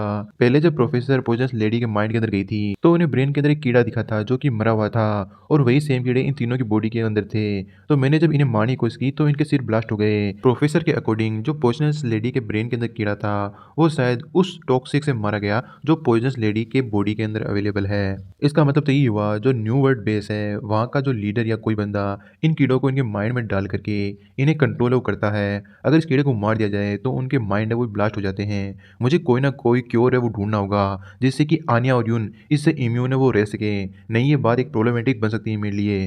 तभी जो सुचेन है वो बोलता है पॉइजनस लेडी, तो पॉइजनस लेडी भी अपने घुटनों पे आते बोलती है, मास्टर आपका ऑर्डर, क्या तुम ड्राइव वो कर सकती हो? सुचेन ये पूछता है और अपने सब स्पेस से वहाँ पे एक व्हीकल वो अपीयर कर देता है। ये पहली बार होता है कि पॉइजनस लेडी ने इस प्रकार की एबिलिटी का यूज़ करते हुए सुचेन को देखा है। तो काफ़ी ज़्यादा सरप्राइज होते हुए बोलती है कि आखिर ये अचानक से हवा के अंदर व्हीकल कहाँ से आ गया? और पॉइजनस लेडी उस व्हीकल को चलाने लगती है और वो सोचती है कि मेरा नाम पॉइजनस लेडी है, जिसे पड़े हुए ज़्यादा लंबा समय नहीं हुआ और मैं जो न्यू वर्ल्ड है वहाँ की एक छोटी-मोटी लीडर हूँ। लेकिन अब देखो, मैं एक छोटा-सा पप्पी है वो बन कर के रह गई, किसी के हाथों की कठपुतलियाँ बन गई। लेकिन स्टिल जब तक मैं किसी प्रकार से सर्वाइव कर सकती हूँ, चाहे मुझे कितना ही बुरे से बुरा खाना है वो क्यों ना खाना पड़े, चाहे मैं कितनी बुरी परिस्थितियों के अंदर क्यों ना पड़ जाऊँ, चाहे कितनी हार्डशिप से क्यों जाना ना पड़े, अगर मैं सर्वाइव कर सकती हूँ, तो मैं हर काम है वो करूँगी। लेकिन अंदर की ओर हम देखते हैं पार्टी चल रही होती है, अलग-अलग व्यंजन बने होते हैं, ड्रिंक्स कर रहे होते हैं, पॉइजनस लेडी के मुँह में पानी भी आ रहा होता है, वो रो रही होती है। क्या इन लोगों के पास हॉटपॉट बनाने का जो मटेरियल है वो आया कहाँ से? इन लोगों के पास इतने रिसोर्सेज़ अवेलेबल कैसे हैं? ये अपोकलिप्स चल रहा है यार, हॉटपॉट कैसे बन सकता है अपोकलिप्स में? और ये जो हॉटस्पॉट की स्मेल है मेरे ब्रेन के अंदर जा रही है और मुझे कुछ गलत करने के इरादे पे प्रेरित कर रही है। कहीं मैं ऐसा उनके ऊपर अटैक कर करके उन्हें एलिमिनेट कर दूँ और ये पूरा का पूरा हॉटपॉट मेरे लिए रख लूँ। फिर वो अपने आप को काम करते हुए बोलती है कि नहीं, नहीं यार, मैं अपनी लाइफ़ को रिस्क के अंदर नहीं डाल सकती, वो भी एक छोटे से खाने के लिए। तभी पीछे की ओर एक कोक के ओपन होने की आवाज़ आती है। ये सुनते ही तो भई उसकी आत्मा उसके शरीर को छोड़कर ही बाहर क्यों निकल जाती है। क्या इन लोगों के पास कोक भी है? अपोकलिप्स के अंदर कोक? आखिरकार ये पॉसिबल भी कैसे है? तभी हम देखते हैं वहाँ पे यून आती है और एक कोक उसे देते हुए बोलती है, तुम्हें काफ़ी लंबा समय हो गया होगा कोक पिए हुए, लो एक ड्रिंक है वो कर लो। तो यहाँ पे पॉइजनस लेडी को बिलीव नहीं होता और वो बोलती है क्या ये मेरे लिए है? और पॉइजनस लेडी मन ही में सोचती है कि आखिरकार ये जो लेडी है मेरे प्रति इतना ज़्यादा नाइस कैसे है? आखिरकार ये क्या करने की फिराक में है? तभी जो यून है वो बोलती है, तुम्हें चिंता नहीं करनी चाहिए। जो सुचेन है उसे लड़कियों द्वारा मास्टर कराना काफ़ी ज़्यादा पसंद है। ये सुनकर के जो सुचेन है वो बोलता है, ये यून की मुझे मॉक करने की आदत, ये जाएगी नहीं। तभी जो यून है वो बोलती है, मेरा नाम यून है और अब से हम कॉमरेड हैं, साथी हैं। ये सुनकर के पोजेस लेडी काफ़ी ज़्यादा हैरान होती है कि कॉमरेड, आखिर इसका क्या मतलब? यानी इसे भी फोर्सफुली ये काम करने के लिए मजबूर हो किया गया है। वैसे भी ये जो चीज़ें सेंस बनाती है, ये अपोक्लिप्स चल रहा है जहाँ पे जो वुमेन है उन्हें मैन के ऊपर रिलाई होना ही होता है। ऑनेस्टली आखिरकार कोई तुम्हें हॉट स्पॉट देगा और साथ में तुम्हें कोक भी प्रोवाइड करेगा, तो इस चीज़ को कौन ही मना है वो कर सकता है। लेकिन ये बहुत ज़्यादा बुरा है, ये ट्रिक मेरे ऊपर काम है वो नहीं करने वाली। एक दिन में डेफिनेटली वो ऐसा सोचती है। तभी जो यून है एक और जो मीट का टुकड़ा है वो ला करके उसके मुँह में रखने लगती है, तो उसका जो मुँह है वो ऑटोमेटिकली ओपन है वो हो जाता है। पॉइजनस लेडी की पूरी बॉडी के अंदर पॉइजन होता है, तो उसके मुँह से थोड़ा-सा पॉइजन बाहर की ओर आ जाता है। इसे देखकर यून बोलती है, क्या ये तुम्हारी एबिलिटी है? तो पॉइजनस लेडी अपनी एबिलिटी के बारे में बताने लगती है कि इसका जो पॉइजनस है वो मैन को पूरी तरह से निचोड़ देता है और जो वुमेन है वो बहुत ही ज़्यादा डिज़ायर की माँग वो करने लगती है। ये है ना जो एबिलिटी यूज़र है उन लोगों के ऊपर थोड़ा कम इफेक्टिव है। तभी सुचेन भी ये बात काफ़ी गहराई से सुन रहा होता है और सोचता है, लगता है मुझे एक तरीका मिल गया जिससे कि मैं युन और जो आन्या है उनके ब्रेन को प्रोटेक्ट है वो कर सकता हूँ। लेकिन तभी हम युन को देखते हैं, उसके ऊपर पॉइजनस लेडी का जो पॉइजनस है वो हट असर है वो कर जाता है और बोलते हैं, सुचेन में बहुत ज़्यादा हॉट है वो महसूस कर रही हूँ, क्या तुम मेरी हेल्प वो कर सकते हो? अब ये बात सुनकर के पॉइजनस लेडी डर जाती है और वो डरते हुए बोलती है कि वेट अ सेकंड, मैंने ये पर्पस से नहीं किया था, गलती से हो गया है, कहीं सुचेन इसे मार न डाले। इस डर से जो पॉइजनस लेडी है इस चीज़ को क्लियरफाई है वो करती है। तभी जो सुचेन है उसे बोलता है, सिर्फ तुम ड्राइविंग के ऊपर ध्यान दो, और हम देखते हैं कि उनका दोनों का रोमांस है वो शुरू होने वाला होता है। तो जो आनिया है वो भी आगे की ओर आकर बैठ जाती है, लगता है उन लोगों को बहुत ज़्यादा समय वो लगने वाला है। तो ऐसा क्यों नहीं करते हम लोग दोनों आपस में बातचीत करके इस लंबे सफर को छोटा बना देते हैं। क्या तुम मुझे बता सकती हो आखिरकार जो न्यू वर्ल्ड है वो किस टाइप का बेस है? तो इधर जो पॉइजनस लेडी वो रोते हुए बोलती है कि ठीक है मैं बता दूंगी, लेकिन मैं बहुत ज़्यादा भूखी हूँ, उसके बाद मुझे कुछ खाने को मिल सकता है? तो आनिया बोलती है बिल्कुल। तो पॉइजन लेडी पूछती है कि आखिरकार तुम्हें किस बारे में और क्या जानना है? तो आनिया बोलती है कि आखिरकार तुमने किस प्रकार से जो न्यू वर्ल्ड है उसे ज्वाइन किया? तो जो पॉइजन लेडी है वो बोलती है कि एक जो ब्यूटी कॉन्टेस्ट हुआ था उसके द्वारा मैंने उसे ज्वाइन किया था। फिर हमें जो पॉइजनस लेडी है वो बताती है कि ये है न्यू वर्ल्ड, जो कि इस न्यू एरा के अंदर यानी अपोकलिप्स वर्ल्ड के अंदर सबसे बड़ी हवस की एक जगह वो बन चुका है। यहाँ पे हर प्रकार की चीज़ अवेलेबल है, चाहे वो ऑक्शंस हो, स्लेव हो, ब्लैक मार्केट हो, ब्यूटी कॉन्टेस्ट हो या ग्लेडिएटर एरिना ही क्यों ना हो, यहाँ पे बहुत सारी चीज़ें अवेलेबल है। तभी यहाँ पे जो यून है वो बोलती है, आखिरकार यहाँ पे गेट के ऊपर इतनी भीड़ कैसे है? और हम देखते हैं उसके बैग के अंदर अपना जो गोल्डी है वो भी आया होता है। तभी जो पॉइजनस लेडी है वो बोलती है, ये लोग यहाँ पे कचरा बीनने वाले लोग हैं, इन लोगों के लिए इस अपोकलिप्स के अंदर न्यू वर्ल्ड एक होप है और ये लोग यहाँ पे अंदर जाने की हमेशा कोशिश वो करते रहते हैं। लेकिन अगर इन्हें ज्वाइन करना है तो इनकी जो रिक्वायरमेंट है वो बहुत ज़्यादा हाई और मुश्किलों से भरी हुई है और सभी लोग इनकी रिक्वायरमेंट को पूरा है वो नहीं कर पाते। ये सुनने के बाद में सुचन बोलता है, लगता है कि हमें इस चीज़ को भी चेकआउट करना होगा। तभी सामने की ओर हम एक बंदे को देखते हैं जिसकी एक आंख होती है। वो बोलता है, इसे बोलते हैं आइडेंटिफिकेशन कार्ड। यही एकमात्र ऐसा प्रूफ है जो कि तुम्हें न्यू वर्ल्ड के अंदर एंट्री है वो दिला सकता है। अगर तुम्हारे पास ये होगा तो तुम भूख और खतरनाक जगहों से स्केप वो कर पाओगे। लेकिन इसके लिए तुम्हें सबसे पहले जो हमारा ट्रायल है उसे पास करना होगा। जो भी इस काम के लिए भर्ती होगा उसे ये आइडेंटिटी कार्ड है वो मिल सकता है। ये सुनने के बाद में सभी लोग आपस में ही डिस्कशन करने लगते हैं, यार ये तो बहुत ज़्यादा डेंजरस हो सकता है, और सभी लोग काफ़ी ज़्यादा हेजिटेट कर रहे होते हैं पार्टिसिपेट करने के लिए। लेकिन वो बंदा आगे बोलता है कि जो स्पोर्ट्स हैं मतलब जो जगह हैं वो लिमिटेड हैं, पहले आओ पहले पाओ, पहले आओ पहले सर्व करो। तो ये सुनते ही सभी लोग भागम भाग करने लग जाते हैं और सभी लोग फटाफट रजिस्ट्रेशन कराना चाहते हैं ताकि सभी का रजिस्ट्रेशन हो पाए और उनके पास एकमात्र जो उम्मीद है उसके अकॉर्डिंग वो न्यू वर्ल्ड के अंदर एंटर कर पाए। तभी जो पॉइजनस लेडी है वो सुचिन को बोलती है, मास्टर जो आइडेंटिफिकेशन कार्ड है वो मैनेज किए जाते हैं सिटी लॉर्ड के जो पर्सनल गार्ड है वन आई उसके द्वारा। ये मेरे कंट्रोल के बाहर है और मुझे डर है कि मैं आपको इस ट्रायल के अंदर किसी प्रकार से भी हेल्प वो नहीं करा पाऊंगी और ना ही आपको आइडेंटिफिकेशन कार्ड वो दिला पाऊंगी। तभी यून है वो बोलती है, ये तो वाकई बहुत ज़्यादा ट्रबल समय है, हम लोग ऐसा क्यों नहीं करते, हम इन सभी लोगों को मार करके सीधा उस ब्लैक स्मिथ के पास चले जाते हैं जिसे ढूंढने हम लोग यहाँ पे आए हैं। तभी पॉइजन लेडी है वो बोलती है, ये सिचुएशन बहुत ज़्यादा डेंजरस हो सकती है क्योंकि जितने भी सिटी लॉर्ड के गार्ड्स हैं, पर्सनल गार्ड्स हैं, वो सभी के सभी एबिलिटी यूज़र हैं और काफ़ी ज़्यादा पावरफुल है। तभी जो आनिया है वो बोलती है कि जैसा कि पॉइजनस लेडी ने हमें पहले बताया था, वो ब्लैक स्मिथ काफ़ी ज़्यादा चालाक और नर्वस रहता है। अगर उसे पता चला कि हम लोग उसे कैप्चर या पकड़ने के लिए आ रहे हैं तो हो सकता है वो डर जाए, वो डर करके यहाँ से भाग जाए या ऐसी किसी जगह पे छुप जाए कि हम उसे ढूंढ ही ना पाएँ। तभी जो सूचन है वो आगे की तरफ जाते हुए बोलता है, चलो ऐसी बात है तो हम लोग अपना स्टेटस यहाँ पे लो रखते हैं और हम लोगों को देखना होगा कि आखिर यहाँ पे क्या चल रहा है क्या नहीं चल रहा। मैं जाकर के जो ट्रायल है उसे देता हूँ और अंदर एंटर करने की कोशिश करता हूँ, और पॉइजनस लेडी तुम भी है ना उन दोनों लड़कियों को अंदर आइडेंटिटी कार्ड दिलाने की पूरी कोशिश है वो करो। तभी जो सूचन है वो रजिस्ट्रेशन कराने के लिए आता है, तो वहाँ पे एक जो बंदा है वो बोलता है, क्या तुम भी इस टेस्ट को ज्वाइन करने के लिए आए हो? ये लास्ट टीम बची है, तुम इसको ज्वाइन वो कर सकते हो और जो तुम्हारा टेस्ट है अभी शुरू होगा। और वो बताता है कि इस एरिया के अंदर बहुत सारे म्यूटेंट स्पाइडर हो चुके हैं और इस माउंटेन के अंदर उनकी जो संख्या है वो कंटिन्यूअसली बढ़ती जा रही है। तो तुम्हें जाकर के उन स्पाइडर को हंट है वो करना है। लेकिन मैं तुम लोगों को एक एडवाइस है वो दे देना चाहता हूँ कि अगर तुम इस जंगल के ज़्यादा डीप के अंदर चले गए तो तुम्हारे सर्वाइव करने की कोई भी चांस नहीं है। इसलिए जो कोई भी यहाँ पे 5 स्पाइडर की डेड बॉडीज़ या फिर कोई एक सिंगल स्पाइडर का अंडा लेकर के आएगा रात होने से पहले, उसे इस टेस्ट के अंदर पास है वो माना जाएगा। ये सुनने के बाद में एक जो पार्टिसिपेंट है वो गुस्सा करके बोलता है, रुको 1 मिनट, आखिरकार 5 म्यूटेंट स्पाइडर, ये जो टास्क है वो बहुत ज़्यादा डिफ़िकल्ट है। या फिर एक स्पाइडर एग, ये तो उससे भी ज़्यादा डिफ़िकल्ट है क्योंकि स्पाइडर की नेस्ट के अंदर जाकर के वो एग लाना होगा, यानी अपने डेथ को ही चुनौती देने के बराबर है। तो सामने वाला बंदा वो बोलता है कि अगर तुम एग नहीं ले सकते तो स्पाइडर को मार करके उनकी बॉडियाँ लेकर के आ जाओ, और अगर तुम इसके अंदर पार्टिसिपेट है वो नहीं करना चाहते तो तुम अभी इस टेस्ट को छोड़ करके जा सकते हो।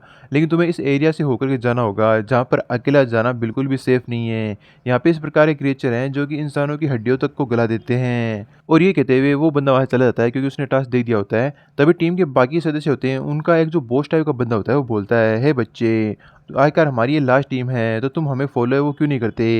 ये सुनने के बाद में जो सुचेन है वो सोचता है, ये बंदे मुझे कैनन फोल्डर के रूप में यूज वो करना चाहते हैं, ऐसा बिल्कुल भी नहीं होने वाला। और वो वहाँ से जाते हुए बोलता है कि मैं हमेशा अकेला ही रहना पसंद वो करता हूँ, तो मुझे तुम लोगों की हेल्प वो नहीं चाहिए। और सुचिन सोचता है, जैसा कि मैंने सुना यहाँ पे स्पाइडर नेस्ट है, चलो फॉरेस्ट के अंदर वो चलकर चेक करते हैं कि यहाँ पे कितने ज़्यादा स्पाइडर हैं। तभी उस टीम का एक जो सबॉर्डिनेट होता है, तभी उस टीम के अंदर जो बॉस का एक सबॉर्डिनेट होता है वो बोलता है, क्या यार हमें इस बंदे के साथ क्या करना चाहिए? ये बंदा तो हमें फॉलो ही नहीं कर रहा, क्या इसे ऑन द स्पॉट ही मार डालें? तो उनका जो बॉस होता है वो बोलता है, भूल जाओ यार इस बंदे के बारे में, ये वैसे भी अकेला है, इस जंगल के अंदर मारा ही जाएगा। हम लोग यहीं पे रुक कर के वेट करेंगे, जो लोग अपना टास्क कंप्लीट कर कर के आएंगे हम उनके शिकार को चोरी कर लेंगे, इस प्रकार से हम इस टेस्ट को पास है वो कर जाएंगे। और इधर हमारा जो सीन है वो शिफ्ट होता है सुचेन की ओर, जो कि बोलता है, little spider where are you? इतने में बोलते ही वहाँ पे बहुत सारी जो स्पाइडर्स है वो आने लगती है। इनको देख कर के वो सोचता है यहाँ पे बहुत सारी स्पाइडर हैं, चलो देखना ये होगा कि आखिरकार ये मुझे कितने क्रिस्टल कोर्स है वो देती हैं। और इसी के साथ वो अपनी स्पीड का यूज़ करते हुए उन स्पाइडर की जो खोपड़ी है वो खोलने लगता है और क्रिस्टल कोर देखने लगता है कि क्या पता किसी के अंदर से क्रिस्टल कोर है वो मिल जाए। लेकिन उसने लगभग बहुत सारी स्पाइडर को मार दिया होता है, लेकिन एक भी स्पाइडर के अंदर उसे क्रिस्टल कोर है वो नहीं मिलता। और वो सोचता है कि अरे यार मैंने तो इतनी मेहनत ऐसे की। तभी हम देखते हैं कि उसके पीछे जो म्यूटेंट स्पाइडर क्वीन है वो आ चुकी होती है। फिर हमारा जो सीन है वो वापस शिफ्ट होता है न्यू वर्ल्ड बेस की ओर, जहाँ पे एक बंदा अनाउंसमेंट कर रहा होता है, फटाफट से इस अपोकलिप्स की दुनिया के अंदर जो होने वाला ब्यूटी कॉन्टेस्ट है उसके अंदर पार्टिसिपेट करो। इसके अंदर जो भी विनर होंगे उन्हें परमानेंट आइडेंटिटी कार्ड है वो मिलेगा, वो फ्री के अंदर यहाँ पे रह सकते हैं। और उधर साइड के अंदर ही हम देखते हैं एक बंदा है वो बोलता है कि ये जो लड़की है पिछले इवेंट के अंदर 7वें नंबर के अंदर रही थी, ये 3 पैक नूडल के अंदर आज पूरी रात आपके साथ बिता सकती है। अब इस चीज़ को यहाँ पे यून भी देख रही होती है और काफ़ी ज़्यादा सरप्राइज होती है। तो जो पॉइजनस लेडी है इस प्रकार की चीज़ को देख करके एक्सप्लेन करते हुए बोलती है कि ये लड़की पिछले जो कॉन्टेस्ट है उसके अंदर टॉप 3 के अंदर जगह है वो नहीं बना पाई, तो उसके न्यू वर्ल्ड के अंदर रहने के कोई भी चांसेस नहीं है। लेकिन वो फिर भी न्यू वर्ल्ड को छोड़ करके नहीं जाना चाहती, तो उसे यहाँ पे टूल के रूप में काम वो करना ही होगा। और जिस प्रकार से यहाँ पे आदमी चाहे वो वॉलेट के रूप में इसे यूज वो कर सकते हैं। लेकिन तुम दोनों टॉप टायर की ब्यूटीज हो तो तुम्हें इस प्रकार की छोटी मोटी प्रॉब्लम के बारे में चिंता वो नहीं करनी चाहिए। तभी जो यून है वो बोलती है, वाकई में इनकी स्थितियाँ बहुत ज़्यादा बुरी है। तभी जो आनिया है वो बोलती है कि आखिर ये जो ब्यूटी कॉन्टेस्ट है हर वीक के अंदर होता है क्या? तो जो पॉइजनस लेडी है वो बोलती है कि हाँ ये हर वीकली होता है, और जो भी चैंपियंस होते हैं वो मंथली टाइटल के लिए भी आपस में कंपटीशन है वो करते हैं।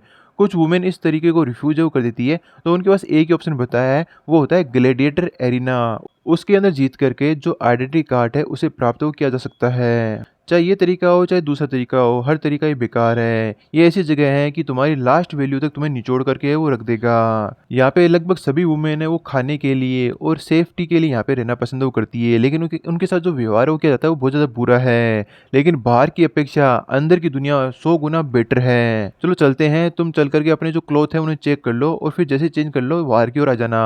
और पॉइजनस लेडी है वो सोचती है, तुम लड़कियां इस अपोकलिप्स वर्ल्ड के अंदर बिल्कुल पैराडाइज वर्ल्ड की तरफ रह रही हो, सिर्फ और सिर्फ मास्टर के कारण। तभी हम देखते हैं वहाँ पे वन आई वाला बंदा है वो आता है और बोलता है पॉइजनस लेडी, मैंने अभी भी देखा तुम काफ़ी अच्छा सामान अपने साथ लेकर के आई हो। वो दोनों लड़कियाँ बहुत ज़्यादा ब्यूटीफुल हैं। उन्हें तुरंत के तुरंत मेरे रूम के अंदर भेज दो। तो ये सुनने के बाद में पॉइजनस लेडी थोड़ा-सा हेजिटेट करते हुए बोलती है सिटी लॉर्ड के पर्सनल गार्ड वन आई, लेकिन ऐसा कैसे हो सकता है? तभी जो वन आई है वो बोलता है कि मैं उन्हें टेस्ट है वो करना चाहता हूँ कि आखिर उनका टेस्ट कैसा है? मैं चाहता हूँ कि वो लोग मुझे प्रॉपर्ली सर्व है वो करें और इसके बदले में मैं उन्हें 2 आइडेंटिटी कार्ड है वो दे सकता हूँ। अब यहाँ पे जो पॉइज़न लेडी है काफ़ी ज़्यादा हेजिटेट वो कर रही होती है। लेकिन जो वन आई है वो बोलता है कि नो बट नो इफ्स, ये मेरे रूल हैं, इनको कोई भी यहाँ पे चेंज वो नहीं कर सकता। और ये ध्यान रखना जब तुम उन्हें मेरे पास भेजो तो उनके अंदर तुम्हारा पॉइज़न भी डाल देना, जिससे कि जो हमें और भी ज़्यादा मज़ा है वो आए। और पॉइज़न लेडी है वो सोचती है डैम इट यार, मैं कहाँ फँस गई। अगर मैंने इस बंदे को ऑफेंड वो कर दिया तो हमें कभी भी जो आइडेंटिफिकेशन कार्ड है वो नहीं मिल पाएँगे। मेरे पास लगता है और कोई चॉइस नहीं है। और वो फिर उस रूम के अंदर आती है जहाँ पे वो ड्रेस चेंज कर रही होती है और वहाँ पे अपना जो पॉइज़न है वो रिलीज़ है वो करने लगती है। जिससे कि हम देखते हैं कि तुरंत उन दोनों के ऊपर पॉइज़न का असर है वो होने लगता है और वो भी अपने ऊपर से काबू है वो खोने लगती है। तभी जो यून है वो बोलती है पॉइज़नस लेडी, आखिरकार आपने हमें पॉइज़न है वो क्यों किया है? और तभी जो आन्या है वो बोलती है कि ये सेंसेशन मुझे अपने काबू से बाहर क्यों ले जा रही है?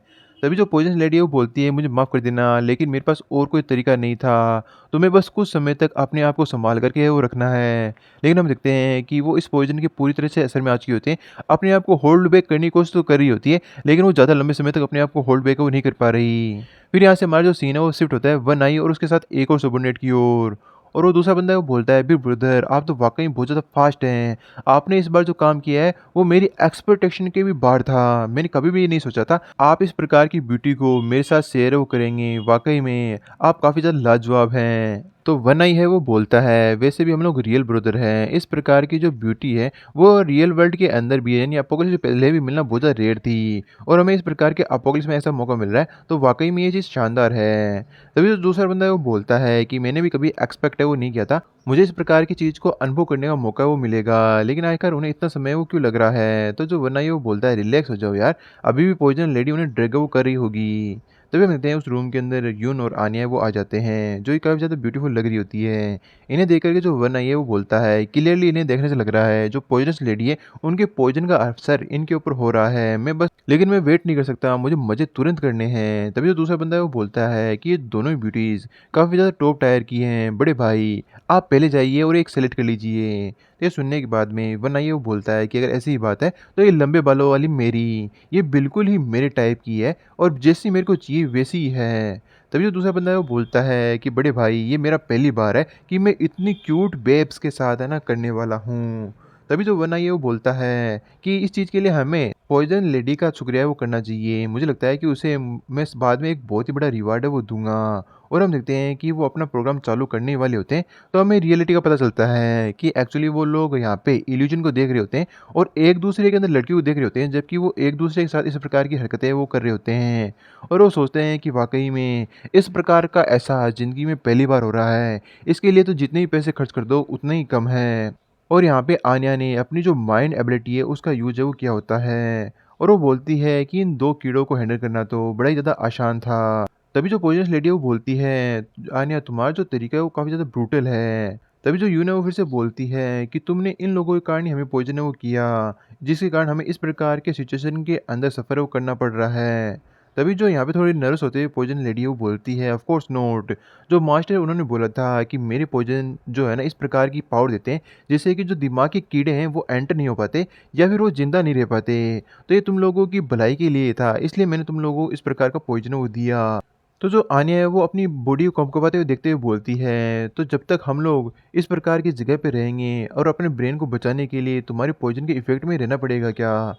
तभी जो यून है वो बोलती है, "लेकिन इस प्रकार की सिचुएशन को हम ज़्यादा लंबे समय तक होल्ड है वो नहीं कर पाएँगे। चलो चलते हैं, चल कर के जो आइडेंटिटी कार्ड है उसे प्राप्त वो करते हैं।" और जो पॉइज़नस लेडी है वो बोलती है, "क्या यार तुम उधर कहाँ जा रहे हो?" तो जो आन्या है वो बोलती है, "मैं इन लोगों को रोमांस करते हुए नहीं देख सकती, किस प्रकार से एन्जॉय कर रहे हैं। अगर तुम्हें देखना है तो तुम देख लो, हम तो बाहर की ओर जा रहे हैं।" और हम देखते हैं कि जैसे ही पॉइज़नस लेडी सामने की ओर देखती है, तो उसे भी वो चीज़ बहुत ज़्यादा डिस्गस्टिंग है वो लगती है। क्योंकि सामने की ओर उनका जो प्रोग्राम है वो इसी प्रकार से चल रहा होता है और वो काफ़ी ज़्यादा एन्जॉय कर रहे होते हैं। फिर यहाँ से हमारा जो सीन है वो शिफ्ट होता है वापस से जंगल की ओर। एक टीम की ओर हम देखते हैं जो कि एक्चुअली यहाँ पे जो म्यूटेंट स्पाइडर क्वीन है उसका क्रिस्टल को लेने के लिए आए होते हैं। और उनका जो लीडर होता है वो हमेशा डायरेक्शन को भूल जाता है और वो बोलता है कि यार वो यार घोंसला कहाँ पे था, लेफ्ट में था राइट में था। तभी जो उसके सबॉर्डिनेट है वो बोलते हैं अरे यार बॉस फिर से आप रास्ता भूल गए। तभी उनका जो बॉस है वो सामने की ओर देखता है तो वहाँ पे बहुत सारे स्पाइडर मरे पड़े होते हैं। इन्हें देखकर वो बोलता है कि आखिर यहाँ पे इतने सारे स्पाइडर की कॉर्पस क्या कर रहे हैं, पक्का किसी बंदे ने यहाँ पे मारा होगा। तभी एक और जो सबॉर्डिनेट है वो बोलता है बॉस आखिरकार हमें यहाँ पे क्या करना चाहिए, लगता है यहाँ पे खतरनाक लड़ाई हुई होगी। और इधर हम देखते हैं जो सूचेन है उसके ऊपर वो क्वीन स्पाइडर खतरनाक अटैक कर देती है, लेकिन अपनी स्पीड का यूज करते हुए सूचेन उन सभी अटैकों को डोचो कर लेता है। तभी जो वो स्पाइडर है अपना जो जाला है वो सामने की ओर फेंकती है, जिससे कि जो सूचेन है उसका हाथ है वो कैप्चर हो जाता है। ये देख करके जो सूचेन है वो बोलता है कि मैंने अपना जो गार्ड है वो डाउन कर दिया था, इसलिए यहाँ पे इस स्पाइडर क्वीन ने मुझे कैप्चर वो कर लिया। और हम देखते हैं कि वो स्पाइडर काफ़ी ज़्यादा विशालकाय और स्ट्रॉन्ग दिख रही होती है। इसे देखकर सूचन बोलता है कि मैंने कभी भी कल्पना वो नहीं की थी कि यहाँ पे इतनी बड़ी स्पाइडर वो छुपी होगी। देखने से ये ऑलमोस्ट टायर 2 की लगती है। और इधर हम उस दूसरी टीम को देखते हैं। उसका जो बॉस है वो बोलता है कि आखिर ये बंदा कौन है जो कि डायरेक्टली स्पाइडर नेस्ट के अंदर अकेला घुस गया फाइट करने के लिए। तो उसका जो टीममेट है वो बोलता है कि बिग ब्रदर अब हमें क्या करना चाहिए, वो बंदा हमें कमज़ोर तो दिख नहीं रहा। तभी उनका जो बॉस है वो बोलता है कि यार अब हमें क्या करना है, हमें चुपचाप रह कर के यहाँ पे देखना है और जैसे ही वो बंदा मारा जाएगा तब हम देखते हैं कि आगे हम कौन सी कार्रवाई करें।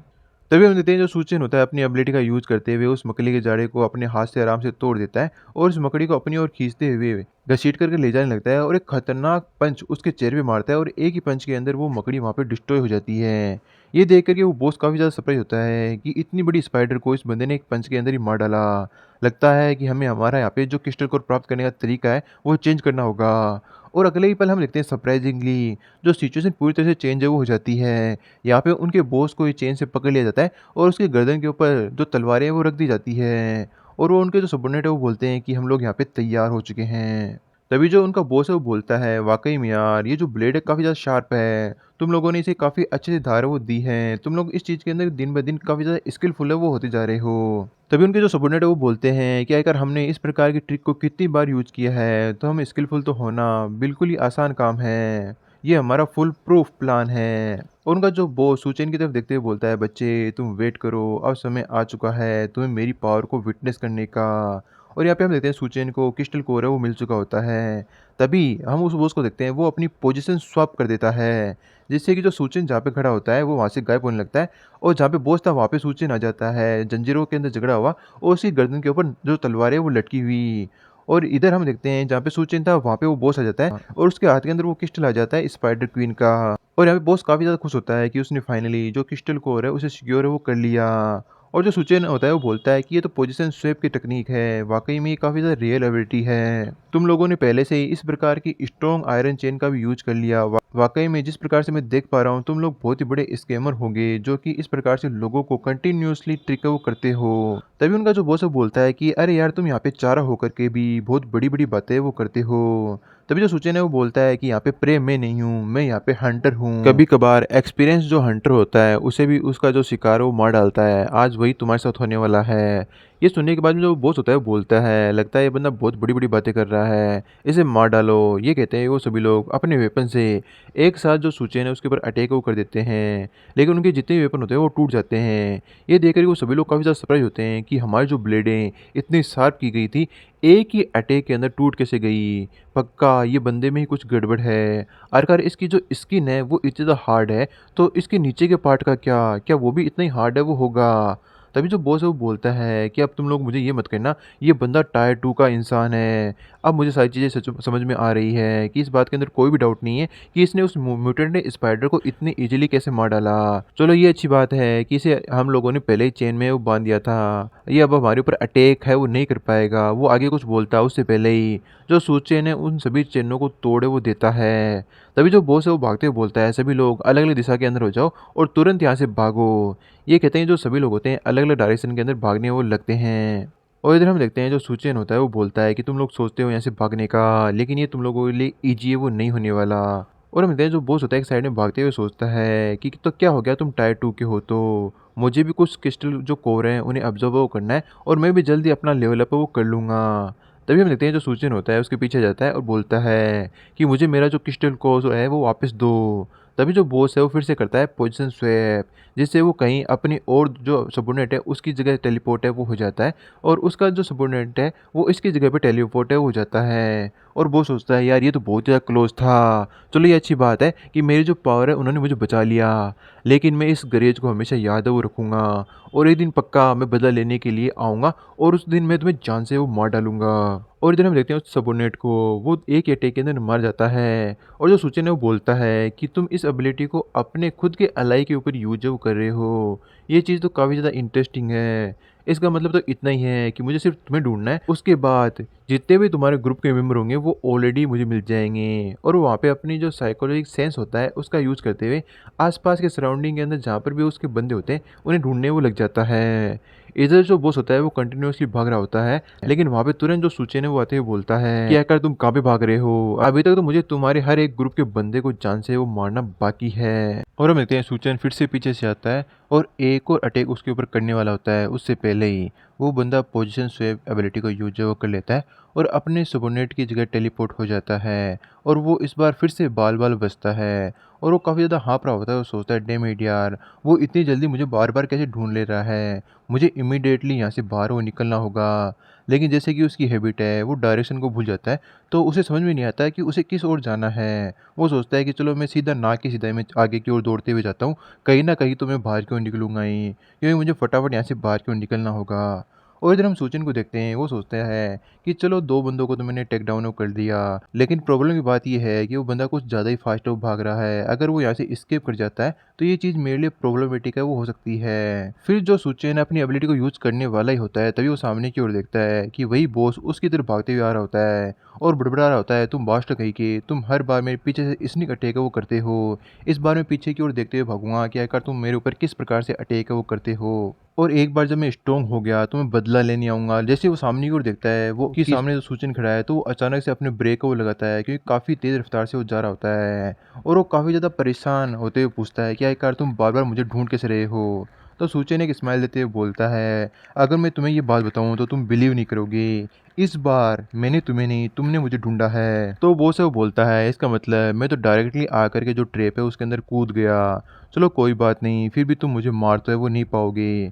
और वो बोलता है पोजीशन, उससे पहले ही जो सूचन है उसके ऊपर अटैक करके उसकी बॉडी को डिस्ट्रॉय कर देता है। शायद यहाँ पे बॉस का काम तमाम है वो हो चुका है और सूचन बोलता है तुम तो वाक़ई में बहुत ही ज़्यादा स्लो थे।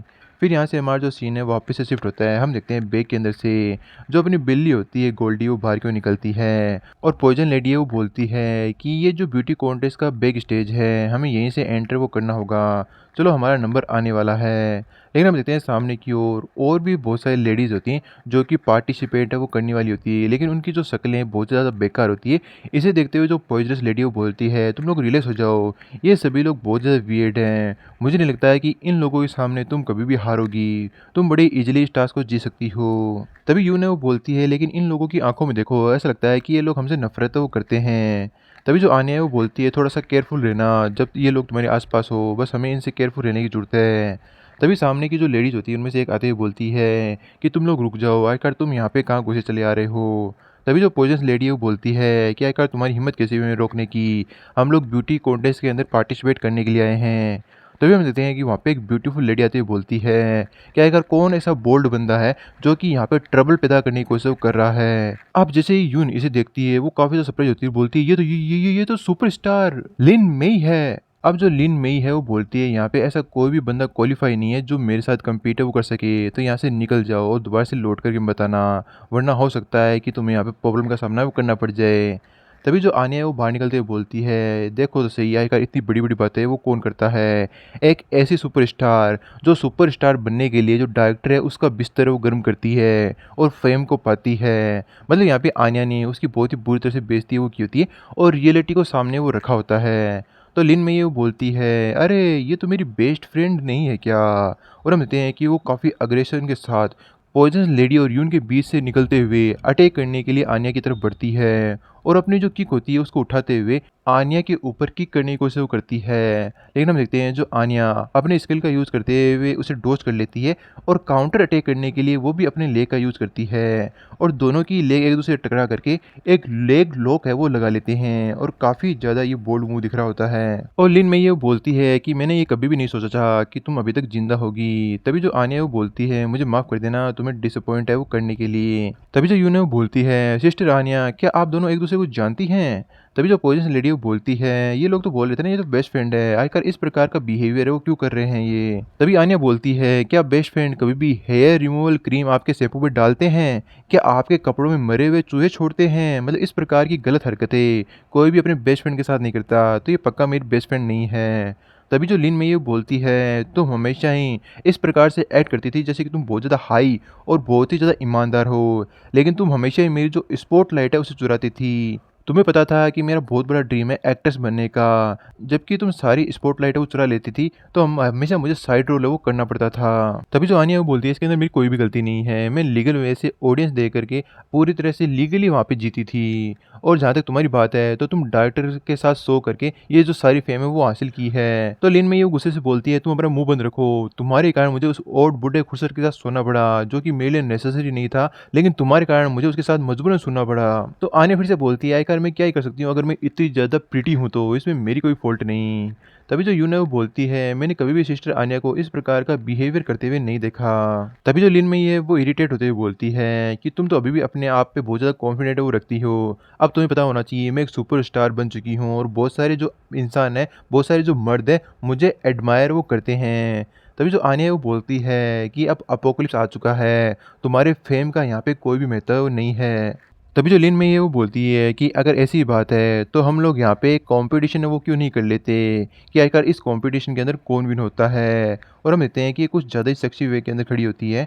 तभी जो आन्या है वो बोलती है कि अगर ऐसी बात है ब्यूटी कंपटीशन के अंदर यही पता चल जाएगा कि कौन चैंपियन है वो बनता है, कौन यहाँ पे वाकई में ब्यूटीफुल है। फिर हमारा जो सीन है बाहर की ओर स्टेज के ऊपर शूट होता है जहाँ पे जो एंकर होता है वो बोलता है लेडीज एंड जेंटलमैन आप सभी का स्वागत है इस स्टेडियम में। मुझे मुझे पता है न्यू वर्ल्ड के ब्यूटी कंपटीशन में आपको बहुत ज़्यादा रुचि है और इसी का आप वेट वो कर रहे हैं। और हम देखते हैं कि ऑडियंस बिल्कुल ही पागल होती है इस कॉन्टेस्ट के लिए और कुछ लोग बात कर रहे होते हैं कि ये अपोकलिप्स के बाद में काफ़ी अच्छी चीज़ है।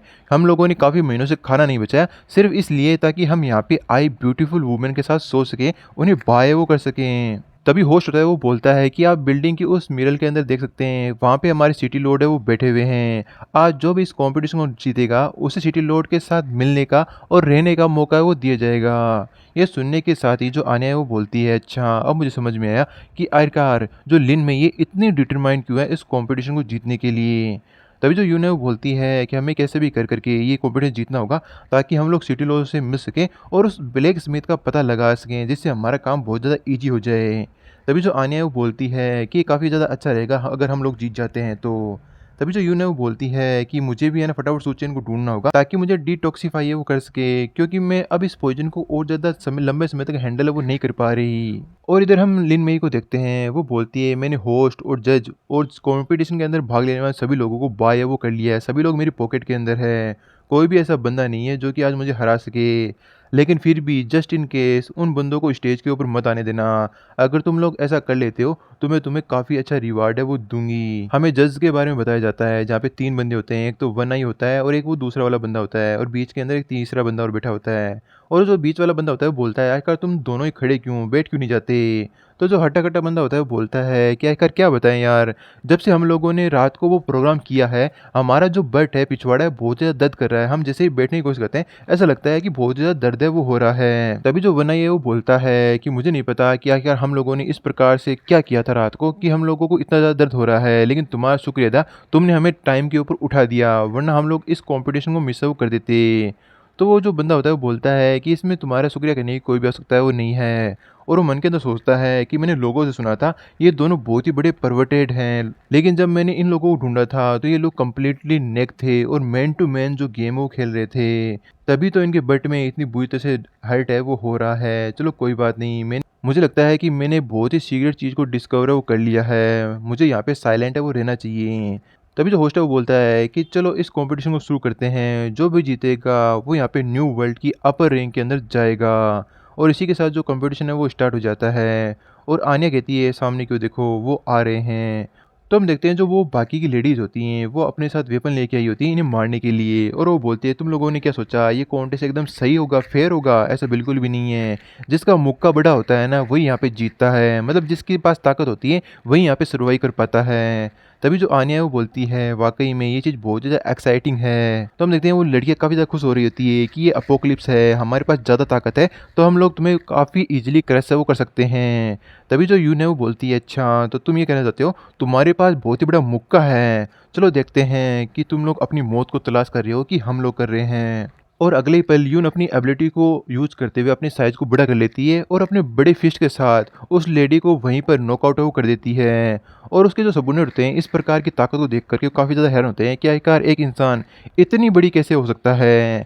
तभी यून एक बड़ी बिल्ली की तरह और बाकी लड़कियां छोटे चूहों की तरह दिख रही होती है, और यून बोलती है कि अब देखते हैं कि किस प्रकार से जो तुम्हारी स्किन्स है वो फटती है। और इधर हम देखते हैं कंपटीशन के अंदर जो लिन मई है वो स्टेज के ऊपर आती है काफ़ी ब्यूटीफुल अपीयरेंस के अंदर। तो सभी जज 10 में से 9 अंक है वो देते हैं, और ये पहली बार हुआ है कि इतने हाई अंक वो मिले हैं। और होश इस सभी बातों को बता रहा होता है कि ये हिस्ट्री के अंदर पहली बार है अपोकलिप्स के अंदर कि चैंपियन के अंदर भी चैंपियंस है वो आए हैं। यहाँ पे लिन मई काफ़ी ज़्यादा कॉन्फिडेंट होती है कि जो आनिया है वो तो स्टेज के ऊपर आ नहीं पाएगी, तो वो बड़े इजीली इस कंपटीशन को जीते वो जाएगी। तभी तभी जो होस्ट है वो अनाउंस करता है कि जो न्यू पार्टिसिपेंट है वो आ रहा है। ये सुनते ही लिन मई काफ़ी ज़्यादा हैरान होती है, और हम देखते हैं कि वहाँ पे एक बहुत ही ग्रैंड एंट्री के साथ स्टेज के ऊपर आती है। उसकी स्टेज के साथ ही पूरा स्टेज ब्लास्ट हो रहा होता है, स्काई के अंदर बहुत बड़े बड़े जो पटाखे होते हैं, क्रैकर्स होते हैं वो जल रहे होते हैं।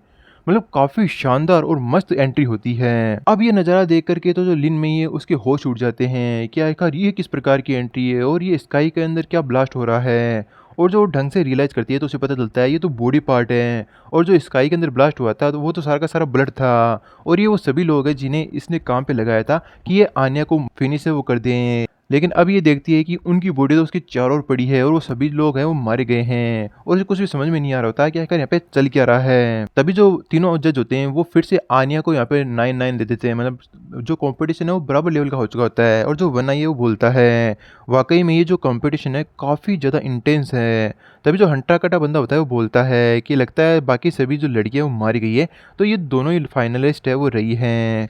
तो जो बीच वाला बंदा है वो बोलता है कि चलो अब हमें आगे क्या करना चाहिए, विनर को डिसाइड वो कैसे करें। तभी जो यून है वो बोलती है कि आखिरकार जो मेरी परफॉर्मेंस है वो कैसी गई, मतलब जो क्रैकर्स ब्लास्ट किए थे उसकी बात कर रही है। तो जो पॉइजनस लेडी है वो बोलती है तुमने इंसानों को स्काई में जाकर के ब्लास्ट कर दिया, ये तो वाकई में कुछ ज़्यादा ही नहीं कर दिया। और इधर हम देखते हैं जो लिन में होती है वो एक टाई के ऊपर नहीं रुक सकती, तो वो बोलती है कि आन्या तुमने मुझे मजबूर है कर दिया। और वो अपनी बॉडी के ऊपर जितने भी कपड़े होते हैं उन्हें पूरी तरह से वहाँ पे फाड़ देती है। अब जैसे इस प्रकार का लुक देखते हैं ऑडियंस वो तो बिल्कुल ही पागल है वो हो जाती हैं, और जो जज होते हैं 10 आउट ऑफ 10 दे देते हैं। और लिन में यहाँ पे काफ़ी ज़्यादा खुश होती है कि ये तो परफेक्ट स्कोर है, मैं यहाँ पे चैंपियन बन गई। और यहाँ पे हम देखते हैं जो आन्या को वो सोचती है वाकई में ये जो औरत है बहुत ही ज़्यादा बेकार है। और हमारा जो सीन है वो शिफ्ट होता है सिटी लॉर्ड की ओर। वो बोलता है ये जो आइडेंटिटी कार्ड है नीचे की ओर भेज दो। तो उसकी जो सर्वेंट होती है वो नीचे की ओर उन आइडेंटिटी कार्ड को लेकर के आ जाती है, और जो होस्ट है वो बोलता है सिटी लॉर्ड ने आज जल्द ही जो आईडी कार्ड है वो भेज दिए हैं। और वो जो सर्वेंट होती है वो बोलती है ये 3 आइडेंटिटी कार्ड है जो सिटी लॉर्ड ने दिए हैं, तुम तीनों एक-एक है वो ले सकते हो। तो हम देखते हैं यहाँ पे लिन मेई, आन्या और यून तीनों को एक-एक कार्ड है वो मिल जाते हैं। तभी जो सिटी लॉर्ड है इशारा कर देता है कि जो लिन मेई है इस कॉम्पिटिशन को जीत चुकी है। तो जो होस्ट है वो भी इस चीज़ को अनाउंस है वो कर देता है, जिससे कि जो लिन मेई है वो सरप्राइज़ हो जाती है, और वो सरप्राइज़ होते हुए बोलती है फाइनली मैं एक एलाइट है वो बन गई। और वो सर्वेंट के पीछे-पीछे सिटी लॉर्ड के पास है वो जाने लगती है। तभी जो यून है वो बोलती है सिस्टर आन्या लगता है कि आप हार गई, हमारा जो सिटी लॉर्ड से मिलने का मौका था हम लोगों ने खो दिया। तभी जो आन्या वो बोलती है चलो कोई बात नहीं, हमें आईडी कार्ड तो मिल ही गया, हम कोई और मौका ढूंढ लेंगे उनसे मिलने का। और हमारा जो सीन है वो शिफ्ट होता है कुछ समय बाद में। हम देखते हैं कि उनकी जो सर्वेंट है सिटी लॉर्ड के पास आते हुए बोलती है जो मिस लिन है वो रेडी हो चुकी हैं। और हमें दिखाया जाता है सिटी लॉर्ड को, इसका नाम होता है कांग मिंग। ये बोलता है वाकई में जो जवानी एक बहुत ही बड़ा गिफ्ट है, लेकिन ये बहुत ज़्यादा बुरा है मुझ जैसे बूढ़े खुरसट के लिए, जिसके पास कोई भी डिज़ायर है वो नहीं रही। जब से ये एपोकेलिप्स आया है बहुत ही ज़्यादा बोरिंग हो चुका है मुझ जैसे ओल्ड मैन के लिए। मुझ जैसे ओल्ड मैन को इस बोरिंगनेस को दूर करने के लिए छोटे-मोटे पौधे उगाने चाहिए और जो कुछ मछलियाँ हैं उन्हें पालना चाहिए। और हम सामने की ओर देखते हैं लिन मेई को, जिसका किसी प्रकार का ऑपरेशन कर के आधी मछली और आधी इंसान में चेंज कर दिया गया होता है, या फिर बोल सकते हैं मरमेंड के अंदर चेंज है वो कर दिया गया होता है। और सिटी लॉर्ड आगे बोलता है, तुम तो वाकई में बहुत ज़्यादा ब्यूटीफुल हो, तुम डिजर्व करती हो सुपरस्टार का टाइटल। और हम देखते हैं कि यहाँ पे लिन मई काफ़ी ज़्यादा स्ट्रगल है वो कर रही होती है। और जो सिटी लॉर्ड है वो बोलता है कि तुम इस प्रकार से सरप्राइज होने का रिएक्शन है वो मत दो, तुम्हें वाकई बहुत ज़्यादा ग्रेटफुल होना चाहिए कि तुम एक फिश के रूप में मेरे साथ है वो रह सकती हो। तभी जो सर्वेंट है अपने साथ एक बच्चे को लेकर के आई हुई होती है और बोलती है, मास्टर जो बच्चा है वो आ चुका है और हम लोगों ने पहले ही इसका जो फिजिकल टेस्ट है वो कर लिया है, ये बच्चा काफ़ी ज़्यादा हेल्दी है। ये सुनने के बाद जो सिटी लॉर्ड होता है वो बोलता है ये काफ़ी अच्छी बात है और उस बच्चे से पूछता है, बच्चे क्या तुम डरे हुए हो? तो जो बच्चा होता है वो काफ़ी ज़्यादा इनोसेंटली बोलता है, नहीं सिटी लॉर्ड ग्रैंडपा, अगर आप नहीं होते और मुझे सिटी के अंदर नहीं लिया होता तो अभी तक मैं भूख या अन्य किसी कारण से मर चुका होता। तो ये सुनने के बाद में जो सिटी लॉर्ड है वो बोलता है कि तुम तो वाक़ई बहुत ज़्यादा पोलाइट हो, तुम्हें इतना पोलाइट नहीं होना चाहिए, वैसे भी तुम तो हमारा फ्यूचर हो। लेकिन हम देखते हैं कि वो अपने हाथ से सेंटीपीड जो है वो रिलीज़ है वो करने लगता है और उस बच्चे को डाइवोर है वो करने लगता है। ये चीज़ इतनी ज़्यादा भयानक होती है कि जो लिन में होती है वो भी देखकर काफ़ी ज़्यादा सरप्राइज़ है वो हो जाती है। और जो सिटी लॉर्ड होता है वो बोलता है कि जो बच्चों के जीन्स होते हैं वो एजलेस जीन्स होते हैं, ये तो काफ़ी ज़्यादा लाजवाब एहसास है। लेकिन ये चीज़ बहुत ज़्यादा गलत है कि इसे अब्ज़ॉर्ब करने में बहुत ही कम समय लगता है और ये लंबे समय तक सर्वाइव वो नहीं कर पाते। तभी जो सेक्रेटरी है वो बोलती है कि आपको इस बारे में चिंता है वो नहीं करनी चाहिए। आपने इस एरिया की सभी वुमेन के ऊपर कंट्रोल कर रखा है। आप जितने चाहे उतने बच्चे उनके द्वारा पैदा है वो कर सकते हैं। तभी जो सिटी लॉर्ड है वो बोलता है कि इनफ नहीं है, मुझे जल्द से जल्द और भी बहुत सारे क्रिस्टल कोर है वो चाहिए, जिससे कि मैं अपनी एबिलिटी को एनहांस कर सकूँ या अपग्रेड कर सकूँ। इस एपोकलिप्स ने मुझ जैसे ओल्ड मैन को एक रूलर तो बना दिया। अब मुझे अपनी अमरता की लाइफ के रास्ते के ऊपर चलना होगा और अपने आप को अमर वो बनाना होगा। तभी जो सर्वेंट है वो बोलती है कि ठीक है, मैं जो लोअर रैंक के बंदे हैं उन्हें जल्द से जल्द और भी बहुत सारे क्रिस्टल कोर इकट्ठे करने के लिए बोलती हूँ। तभी जो सिटी लॉर्ड है वो बोलता है, नीचे की ओर जितने भी डिफेक्टिव वुमेन है उन्हें फिनिश है वो कर लो। और इधर हम देखते हैं आन्या को, वो बोलती है, लेडी पॉइजनर तुमने फिर से अपनी पॉइजन का यूज किया है क्योंकि ये बहुत ज़्यादा इफेक्टिव है, हम लोग अपने ऊपर से कंट्रोल वो नहीं कर पा रहे, ये काफ़ी ज़्यादा अनकंफर्टेबल है। तो जो पॉइजनस लेडी है वो बोलती है तुम्हें कुछ समय तक और बियर करना होगा, वरना वो कीड़ा अगर तुम्हारे दिमाग के ऊपर कब्जा कर लिया तो उसके बाद में कुछ भी है वो नहीं कर पाऊंगी। तभी जो आन्या वो बोलती है, लेडी पॉइजनस फिर भी हमें आइडेंटी कार्ड है वो मिल चुके हैं, हमें सिटी के अंदर चलना चाहिए। तभी हम देखते हैं कि वहाँ पे वन आई और साथ में वो बॉडीगार्ड है वो स्टेज के ऊपर आते हैं। तो जो आन्या है वो बोलती है, यार तुम दोनों क्या प्लानिंग करने की सोच रहे हो? तो जो बॉडी बिल्डर है वो बोलता है कि मैंने इस प्रकार की ब्यूटी को पहले नहीं देखा, मैं और मेरा जो ब्रदर है उन्होंने डिसाइड किया है कि हम तुम दोनों को बायो करेंगे। ये सुनने के बाद में जो बीच वाला जज होता है वो बोलता है कि काफ़ी ज़्यादा जनरस चीज़ है, अगर तुम चाहते हो तो तुम्हें इस चीज़ की कीमत वो देनी होगी। तभी जो आन्या है वो पॉइजनस लेडी से पूछती है, यार ये क्या चल रहा है? तो जो पॉइजनस लेडी है वो बोलती है कि मैंने तुम्हें पहले ही बोला था, इस एरिया के अंदर जो भी वुमेन है उन्हें रिसोर्सेज के रूप में यूज वो किया जाता है, अगर तुम्हारे पास आइडेंटिटी कार्ड ही क्यों ना हो, लेकिन प्राइस दे करके तुम्हें फिर से बायो किया जा सकता है। तो जो बॉडी बिल्डर है अपने पास से 2 क्रिस्टल कोर निकालते हुए बोलता है, 1% का 1 क्रिस्टल कोर यानी 2% के 2 क्रिस्टल कोर। सब लोगों को पता है ये जो क्रिस्टल कोर है इनकी वैल्यू से काफ़ी ज़्यादा हाई है, लेकिन हम दोनों ब्रदर के पास एक-एक है और हम इसे पे करना चाहते हैं। तो जो वन आई है वो बोलता है, सबसे इम्पोर्टेंट चीज़ ये है कि हम लोगों ने जो तुम्हारा टेस्ट है वो लिया था वो काफ़ी ज़्यादा एडिक्टिव था, हम उस चीज़ को भूल नहीं पा रहे हैं। तो ये सुनने के बाद में जो यून है वो बोलती है, क्या हमारा टेस्ट इतना ज़्यादा अट्रैक्टिव था या फिर तुम लोगों ने जो एंजॉय किया था वो काफ़ी ज़्यादा एडिक्टिव था? तो जो आन्या है वो बोलती है, मुझे लगता है कि इन लोगों को याद दिलाना होगा कि इन लोगों ने असलियत में किया क्या था, और वो फिर से अपनी मेंटल एबिलिटी का यूज़ करते हुए उन लोगों को याद दिलाने लगती है कि एक्चुअल में उन लोगों ने किसके साथ क्या किया था। और उन्हें जैसे ही पता चलता है कि उन लोगों ने एक दूसरे के साथ ही इस प्रकार का गैंग बैंग है वो किया है, तो वो काफ़ी ज़्यादा सरप्राइज हो जाते हैं। और इधर हमारा जो सीन है वो शिफ्ट होता है जो क्वीन स्पाइडर होता है उसकी ओर, जहाँ पे एक बंदा आते हुए सोचता है कि अरे यार मैं लेट हो चुका हूँ। जो स्पाइडर क्वीन है वो ऑलरेडी मारी जा चुकी है और उसका जो क्रिस्टल कोर है वो भी जा चुका है। चलो लकीली मेरा वैसे भी गोल क्रिस्टल कोर है वो नहीं था और हम देखते हैं कि वो स्पाइडर की जितनी भी लेग्स होती हैं उन्हें काट करके ले जाने लगता है और वो सोचता है लगता है इतनी लेग्स है ना मेरे लिए इनफ होगी। तभी हम देखते हैं पीछे की ओर से अचानक से जो सुचेन है अपने फिस्ट के साथ उसके ऊपर अटैक कर देता है, तो वो बंदा भी काउंटर अटैक अपने फिस्ट के साथ करता है और दोनों को एक दूसरे की ताकत का एहसास हो जाता है कि दोनों ही बंदे काफ़ी ज़्यादा स्ट्रॉन्ग हैं। तो जो दूसरा बंदा आया होता है वो बोलता है रुको एक सेकेंड, मैं यहाँ पे तुम्हारा जो क्रिस्टल कोर है वो चोरी करने नहीं आया था और ना ही मेरी इच्छा है तुमसे फाइट करने की। तो जो सुचेन है वो बोलता है क्या कर मैं तुम्हारे ऊपर बिलीव कैसे करूँ। तो बंदा बोलता है कि तुम्हें बिलीव करना है तो करो चाहे मत करो, लेकिन मुझे पता है कि तुम काफ़ी ज़्यादा स्ट्रॉन्ग हो और लेकिन अगर मैंने भी अपना ऑल आउट दिया और तुम्हारे साथ फाइट की तो मुझे नहीं लगता कि तुम्हें भी कोई बेनिफिट है वो होगा। मेरा सिर्फ इतना ही टारगेट था, मुझे इस स्पाइडर की लेग वो चाहिए थी, वो मुझे मिल चुकी है। अब मैं यहाँ से जाना चाहूँगा। अगर तुम चाहते हो तो हम भविष्य के लिए जो फ्रेंड्स है वो बन सकते हैं। मेरा नाम है वांग सोंग और मैं इस फेवर को हमेशा याद वो रखूँगा। अब जैसे ये नाम यहाँ पे जो सूचेन वो सुनता है वो सोचता है अरे यार ये तो ब्लैक ब्लेड किंग वांगसोंग नहीं है क्या, लास्ट लाइव वाला, ये यहाँ पे क्या कर रहा है। मुझे लगता है ये बंदा भी उस ब्लैक स्मिथ को ढूंढ रहा होगा। ये सुनने के बाद में जो सूचेन है वो बोलता है कि ठीक है अगर ऐसी बात है तो हम लोग फ्रेंड है वो बन सकते हैं और तुम इस स्पाइडर के जो भी लेग्स है वो ले जा सकते हो। तभी जो वांगसोंग है वो बोलता है कि क्या तुम यहाँ पे न्यू वर्ल्ड को ज्वाइन करने के लिए आए हो क्या, तुम्हारा नाम क्या है। तो सूचेन बोलता है कि मेरा नाम सूचेन है और मैंने सुना है कि ये एरिया काफी ज्यादा अच्छा है तो मैं न्यू वर्ल्ड को ज्वाइन करने के लिए आ गया। आखिरकार तो मैंने इन स्पाइडर की लेग्स का करोगे क्या। तो बंदा बोलता है कि मेरे एक फ्रेंड ने उस ये चीज़ मुझसे मंगाई है तो मैं उसे जाकर के दे दूंगा और मुझे कोई अर्जेंट काम है तो मैं यहाँ से पहले जाता हूँ। लेकिन जाने से पहले मैं तुम्हें एक टिप देकर ही जाता हूँ, जो न्यू वर्ल्ड की आइडेंटिटी कार्ड है कभी भी उन्हें टच है वो मत करना। तो जो सूचेन है वो पूछता है क्या यार ऐसा क्यों। तो ये सुनने वाला वो बंदा बोलता है कि तुम्हें मेरे ऊपर विश्वास करना है तो करो लेकिन मैं इसका रीज़न वो नहीं बता सकता। ये कहते हुए वो वहाँ से जाने लगता है। तो जो सूचेन होता है वो बोलता है कि अरे यार आखिरकार आइडेंटिटी कार्ड के पीछे का सीक्रेट है तो है क्या। चलो भूल जाओ इस चीज़ को, मुझे इस बंदे को फॉलो है वो करना चाहिए और हो सकता है कि मैं उस ब्लैक स्मिथ के पास पहुंच जाऊं जिसको मैं ढूंढ रहा हूं। फिर हमारा जो सीन है वो शिफ्ट होता है गेट के एंट्रेंस की ओर।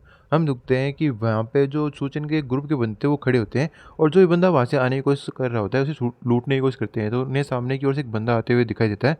तो उनका जो बॉस होता है वो बोलता है हे बच्चे, तुम अपने साथ म्यूटेंट स्पाइडर पकड़ के लाए हो, ये हमें दे दो। तभी उसके जो सबॉर्डिनेट है वो बोलते हैं बिग ब्रदर देखो तो सही यार, ये बंदा तो वाकई में म्यूटेंट स्पाइडर को लेकर के आ गया।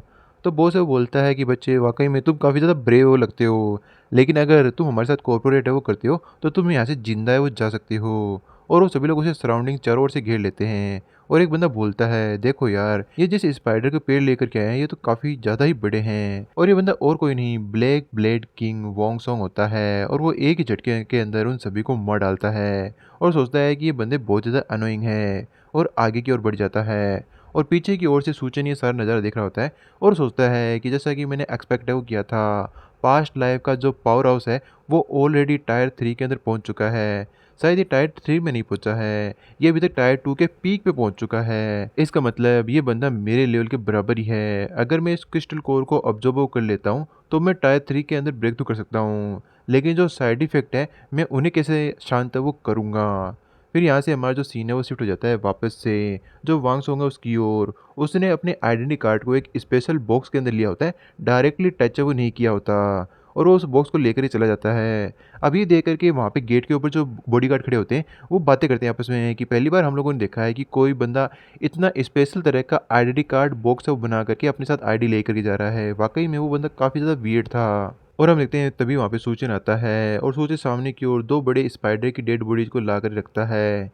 ये देख करके एक बंदा है वो बोलता है क्या तुमने इतनी जल्दी से फिनिश है वो कर दिया है, क्योंकि ये लास्ट ग्रुप होता है ना तो ये काफ़ी जल्दी आया होता है। और जो दूसरा कार्ड है वो बोलता है ये अच्छी बात है, हमारे जो कैप्टन है उन्होंने पहले ही एक नया आइडेंटिटी कार्ड यहाँ पे रखा था तो ये तुम्हारे काम में वो आ जाएगा। कॉन्ग्रेचुलेशन, अब से तुम भी न्यू वर्ल्ड के अब एक बंदे हैं वो बन चुके हो।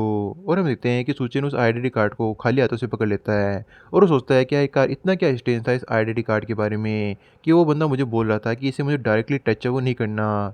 तभी अगले ही पल उस कार्ड के अंदर से ब्लैक प्रकार की स्मोक या ब्लैक प्रकार की कोई चीज़ वो बाहर क्यों निकलती है। और यहाँ पे सूचन कुछ महसूस करता है कि आखिर ये जो ब्लैक स्मोक है वो कैसे निकल रही है, उसका रीज़न क्या है। तभी अचानक से उसके अंदर से पर्पल एनर्जी निकलती है। एक्चुअली जो यहाँ पे प्रोफेसर है वो बाहर की ओर आ जाती है। ये देखकर ये सूचन पूछता है कि आखिर तुम बाहर हो वो कैसे आई। तो प्रोफ़ेसर बताती है कि सडनली तुम्हारे दिमाग के अंदर जो ब्रेन का कीड़ा है वो आ गया था और तुम्हारे ऊपर कंट्रोल है वो करना चाहता था। ये तो अच्छा हुआ कि समय रहते हुए मैंने उसे एलिमिनेट वो कर दिया, वरना तुम बहुत ज़्यादा मुश्किल में पड़ सकते थे। तभी जो सूचन है वो बोलता है अच्छा दिमाग वाला कीड़ा इस कार्ड के थ्रू या पता नहीं इस कार्ड से उसका कोई ना कोई रिलेशन तो पक्का होगा क्योंकि अभी ये कुछ स्मोक है वो रिलीज़ कर रहा था। तो जो प्रोफ़ेसर है वो बोलती है लगता है ये जो कार्ड है और जो ब्रेन वर्म्स है या फिर जो ब्रेन का कीड़ा है उसके बीच में किसी प्रकार का कम्युनिकेशन का कार्य वो करता होगा। वाक़ई में ये चीज़ काफ़ी ज़्यादा डेंजरस है। क्या आर्निया और यून दोनों यहाँ पे सुरक्षित है वो होंगे? फिर यहाँ से हमारा जो सीन है वो शिफ्ट होता है, जो सिटी लॉर्ड होता है उसकी ओर। उसे कोई चीज़ का एहसास होता है तो उसकी सेक्रेटरी वो पूछती है सिटी लॉर्ड आखिरकार कुछ गलत है क्या? तो जो सिटी लॉर्ड है वो बोलता है कि कुछ लोग यहाँ पे चोरी-छुपे सिटी के अंदर एंटर वो करना चाहते हैं और नीचे की ओर ये जो 3 वुमेन्स हैं, मुझे लगता है कि ये भी उन्हीं की साथी हैं। और इधर हम यून को देखते हैं, उसके ऊपर उस पॉइज़न का असर बहुत ज़्यादा होने लगता है और बोलता है कि ये जो फीलिंग है, बहुत ही ज़्यादा तेज़ हो चुकी है, मैं अब बर्दाश्त वो नहीं कर पा रही, मुझे नहीं लगता कि मैं ज़्यादा समय तक इसे होल्ड बैक वो कर पाऊँगी। तभी जो पॉइज़नस लेडी है वो बोलती है, तुम्हें अपने आप को शांत वो करना होगा, क्योंकि हो सकता है कि जो पॉइज़न है, वो दिमागी कीड़े को मार रहा हो, तो इसलिए ये ज़्यादा इफ़ेक्ट में दिखा रहा हो। तुम यहाँ पे आन्या को देखो, वो किस प्रकार से इस सिचुएशन को हैंडल वो कर रही है। और इधर हम देखते हैं जो आन्या होती है अपनी माइंड एबिलिटी का यूज़ करने के बाद बोलती है, अब तुम लोगों को सब कुछ याद आ गया कि तुम लोगों ने किसके साथ क्या किया था।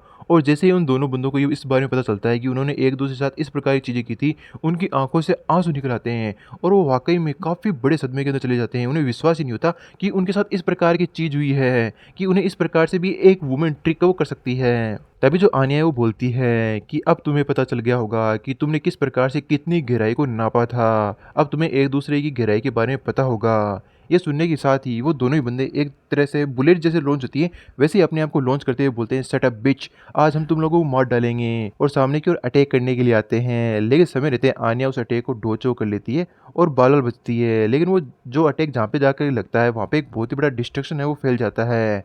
तो जितनी पब्लिक होती है वो बात करती है अचानक से ये फाइट कहाँ से शुरू हो गई? ये अच्छी बात नहीं है। हमें फटाफट से इस स्टेडियम से बाहर क्यों निकलना होगा, वरना हो सकता है कि हम इस अटैक की चपेट में आ जाएँ। तभी जो पॉइज़न लेडी है वो बोलती है ये तो अनब्रेकेबल आयरन हेड टेक्नीक है। आखिरकार इन लोगों ने पूरी-पूरी बिल्डिंग को एक एक ही अटैक में वो भी अपने सिर से कैसे गिरा दिया?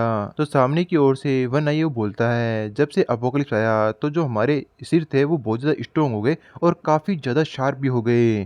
पहले तो लोगों ने हमारे ऊपर बहुत ज़्यादा मज़ाक उठाया, लेकिन जब से हम लोगों ने उन्हें क्रश करना शुरू कर दिया हमारे इसी सिर की वज़ह से, तो उन लोगों ने हमारी पावर को जाना। आज हम तुम लोगों को एक सिंगल अटैक के अंदर ही मार डालेंगे और तुम्हें हमारी ताकत के बारे में पता है वो चलेगा। ये कहते हुए ही वो सामने की ओर अटैक है वो कर देता है और वरना ये वो बोलता है कि हमें इसके ऊपर फटाफट अटैक करना होगा ताकि ये हमारे ऊपर मेंटल अटैक है वो ना कर सके। और यहाँ पे यून और आन्या दोनों ही सरप्राइज़ हो जाते हैं कि वो फिर से अटैक करने के लिए आ रहे हैं, तो वो डॉज करने की ट्राई करते हैं। लेकिन हम यहाँ पे देखते हैं वो तीसरे बंदे को वो यहाँ पे कुछ करता है, जिसके कारण एक इनविजिबल मैन या इनविजिबल फ़ोर्स आकर के आन्या के हाथ को पकड़ लेती है, जिससे वो मूव नहीं कर पा रही होती। और वो सोचती है कि यार मुझे कुछ ऐसा फ़ील तो हो रहा है किसी ने मेरा हाथ पकड़ा है, लेकिन मुझे कोई दिखाई नहीं दे रहा। और इधर हम यून को देखते हैं, यून को भी उसी प्रकार से किसी इनविजिबल पर्सन ने पकड़ रखा होता है और वो भी अपने आप को मूव नहीं कर पाती। तो बोलती है किसी बंदे ने मुझे होल्ड कर रखा है लेकिन मुझे कोई दिखाई नहीं दे रहा। इसने तो मेरी पावर को भी सप्रेस करने की कोशिश वो की है, आखिर मुझे यहाँ पे क्या करना चाहिए? तो यहाँ पे जो आन्या वो समझ जाती है कि इसके पीछे वो बंदा है। तो ये देखने के बाद में वो बंदा है वो बोलता है लेकिन तुम लोगों ने नोटिस तो कर लिया, लेकिन बहुत ज़्यादा देर है वो हो चुकी है। और हम देखते हैं कि यहाँ पे जो वो बंदा है काफ़ी ज़्यादा नज़दीक आ चुका होता है अटैक करने के लिए। बस वो पेनिट्रेट करने वाला ही होता है कि यहाँ पे जो आन्या है अपनी मेंटल एबिलिटी का फुल लेवल के ऊपर यूज़ वो करती है। और इधर हम देखते हैं जो यून ऐन मौके पर रहते हुए अपनी बॉडी को बड़ी करते हुए उस बंदे को हवा के अंदर ही पकड़ लेती है, जिससे कि आन्या बिल्कुल ही सुरक्षित है वो रह जाती है। ये देख कर के वो तीसरा बंदा काफ़ी ज़्यादा सरप्राइज़ रहता है कि आखिर अभी ये हुआ तो हुआ कैसे? और इधर आन्या हमें बताती है कि अच्छी बात थी कि मैंने अपने अंडर कंट्रोल 3 बंदों को रखा था जो स्टेज के पीछे हमारा वेट कर रहे थे। और हमें पता चलता है उन 3 बंदों की वजह से ही उस इनविजिबल पर्सन को पकड़ा गया और जो यून है वो फ्री हो पाई। अब ये देखने के बाद में जो वन आई है उसे बहुत ज़्यादा गुस्सा है वो आने लगता है और वो सामने की ओर यून के ऊपर अटैक करने के लिए बढ़ जाता है कि जाने दो मेरे ब्रदर को। और हम देखते हैं कि यहाँ पे यून होती तो बहुत ज़्यादा खुराफाती है। वो बोलती है कि वाओ! तुम दोनों के सिर बहुत ज़्यादा हार्ड हैं। चलो आज ट्राई करके देखते हैं कि किसका सिर ज़्यादा स्ट्रॉन्ग है। इस बात से वो बंदा काफ़ी ज़्यादा सरप्राइज़ होता है और पूछता है उनसे तुम क्या करने की कोशिश कर रही हो? तो यून है वो बोलती है चलो तुम दोनों के सिर एक-दूसरे से टकरा कर देखते हैं। और हम देखते हैं कि जहाँ से वन आई अटैक कर रहा होता है उसकी तरफ उस बंदे के जो पिछवाड़ा है वो कर देती है और वो डायरेक्टली बढ़ रहा होता है वन आई और वो बीच रास्ते से मुड़ भी नहीं सकता तो डायरेक्ट अटैक सीधा जा कर के पॉइंट के ऊपर लगता लगता है और हम उस बंदों की जो चीखें हैं उससे इमेजिनेशन कर सकते हैं कि इस बंदे के साथ कितना ज़्यादा बुरा है वो हुआ होगा। तभी जो यून है वो ईविल वे में बोलती है, मुझे माफ़ कर देना, मैं एक्चुअली तुम्हारे सिर को रोटेट करना भूल गई थी। इसी के साथ इसके अब तक के आए हुए जितने भी लेटेस्ट चैप्टर हैं वो मैंने एक्सप्लेन कर दिए हैं। जैसे ही कोई आएगा 3-4 चैप्टर हो जाएँगे तो फिर से अपने इसके नए एपिसोड लेकर के आ जाएँगे। तो आप लोगों की ये ड्यूटी है इसे लाइक कर दें, शेयर कर दें, सब्सक्राइब कर दें। दिल में अगर कोई बात है तो कमेंट के अंदर लिख दें। मिलते हैं अगले एपिसोड में, तब तक के लिए बाय बाय।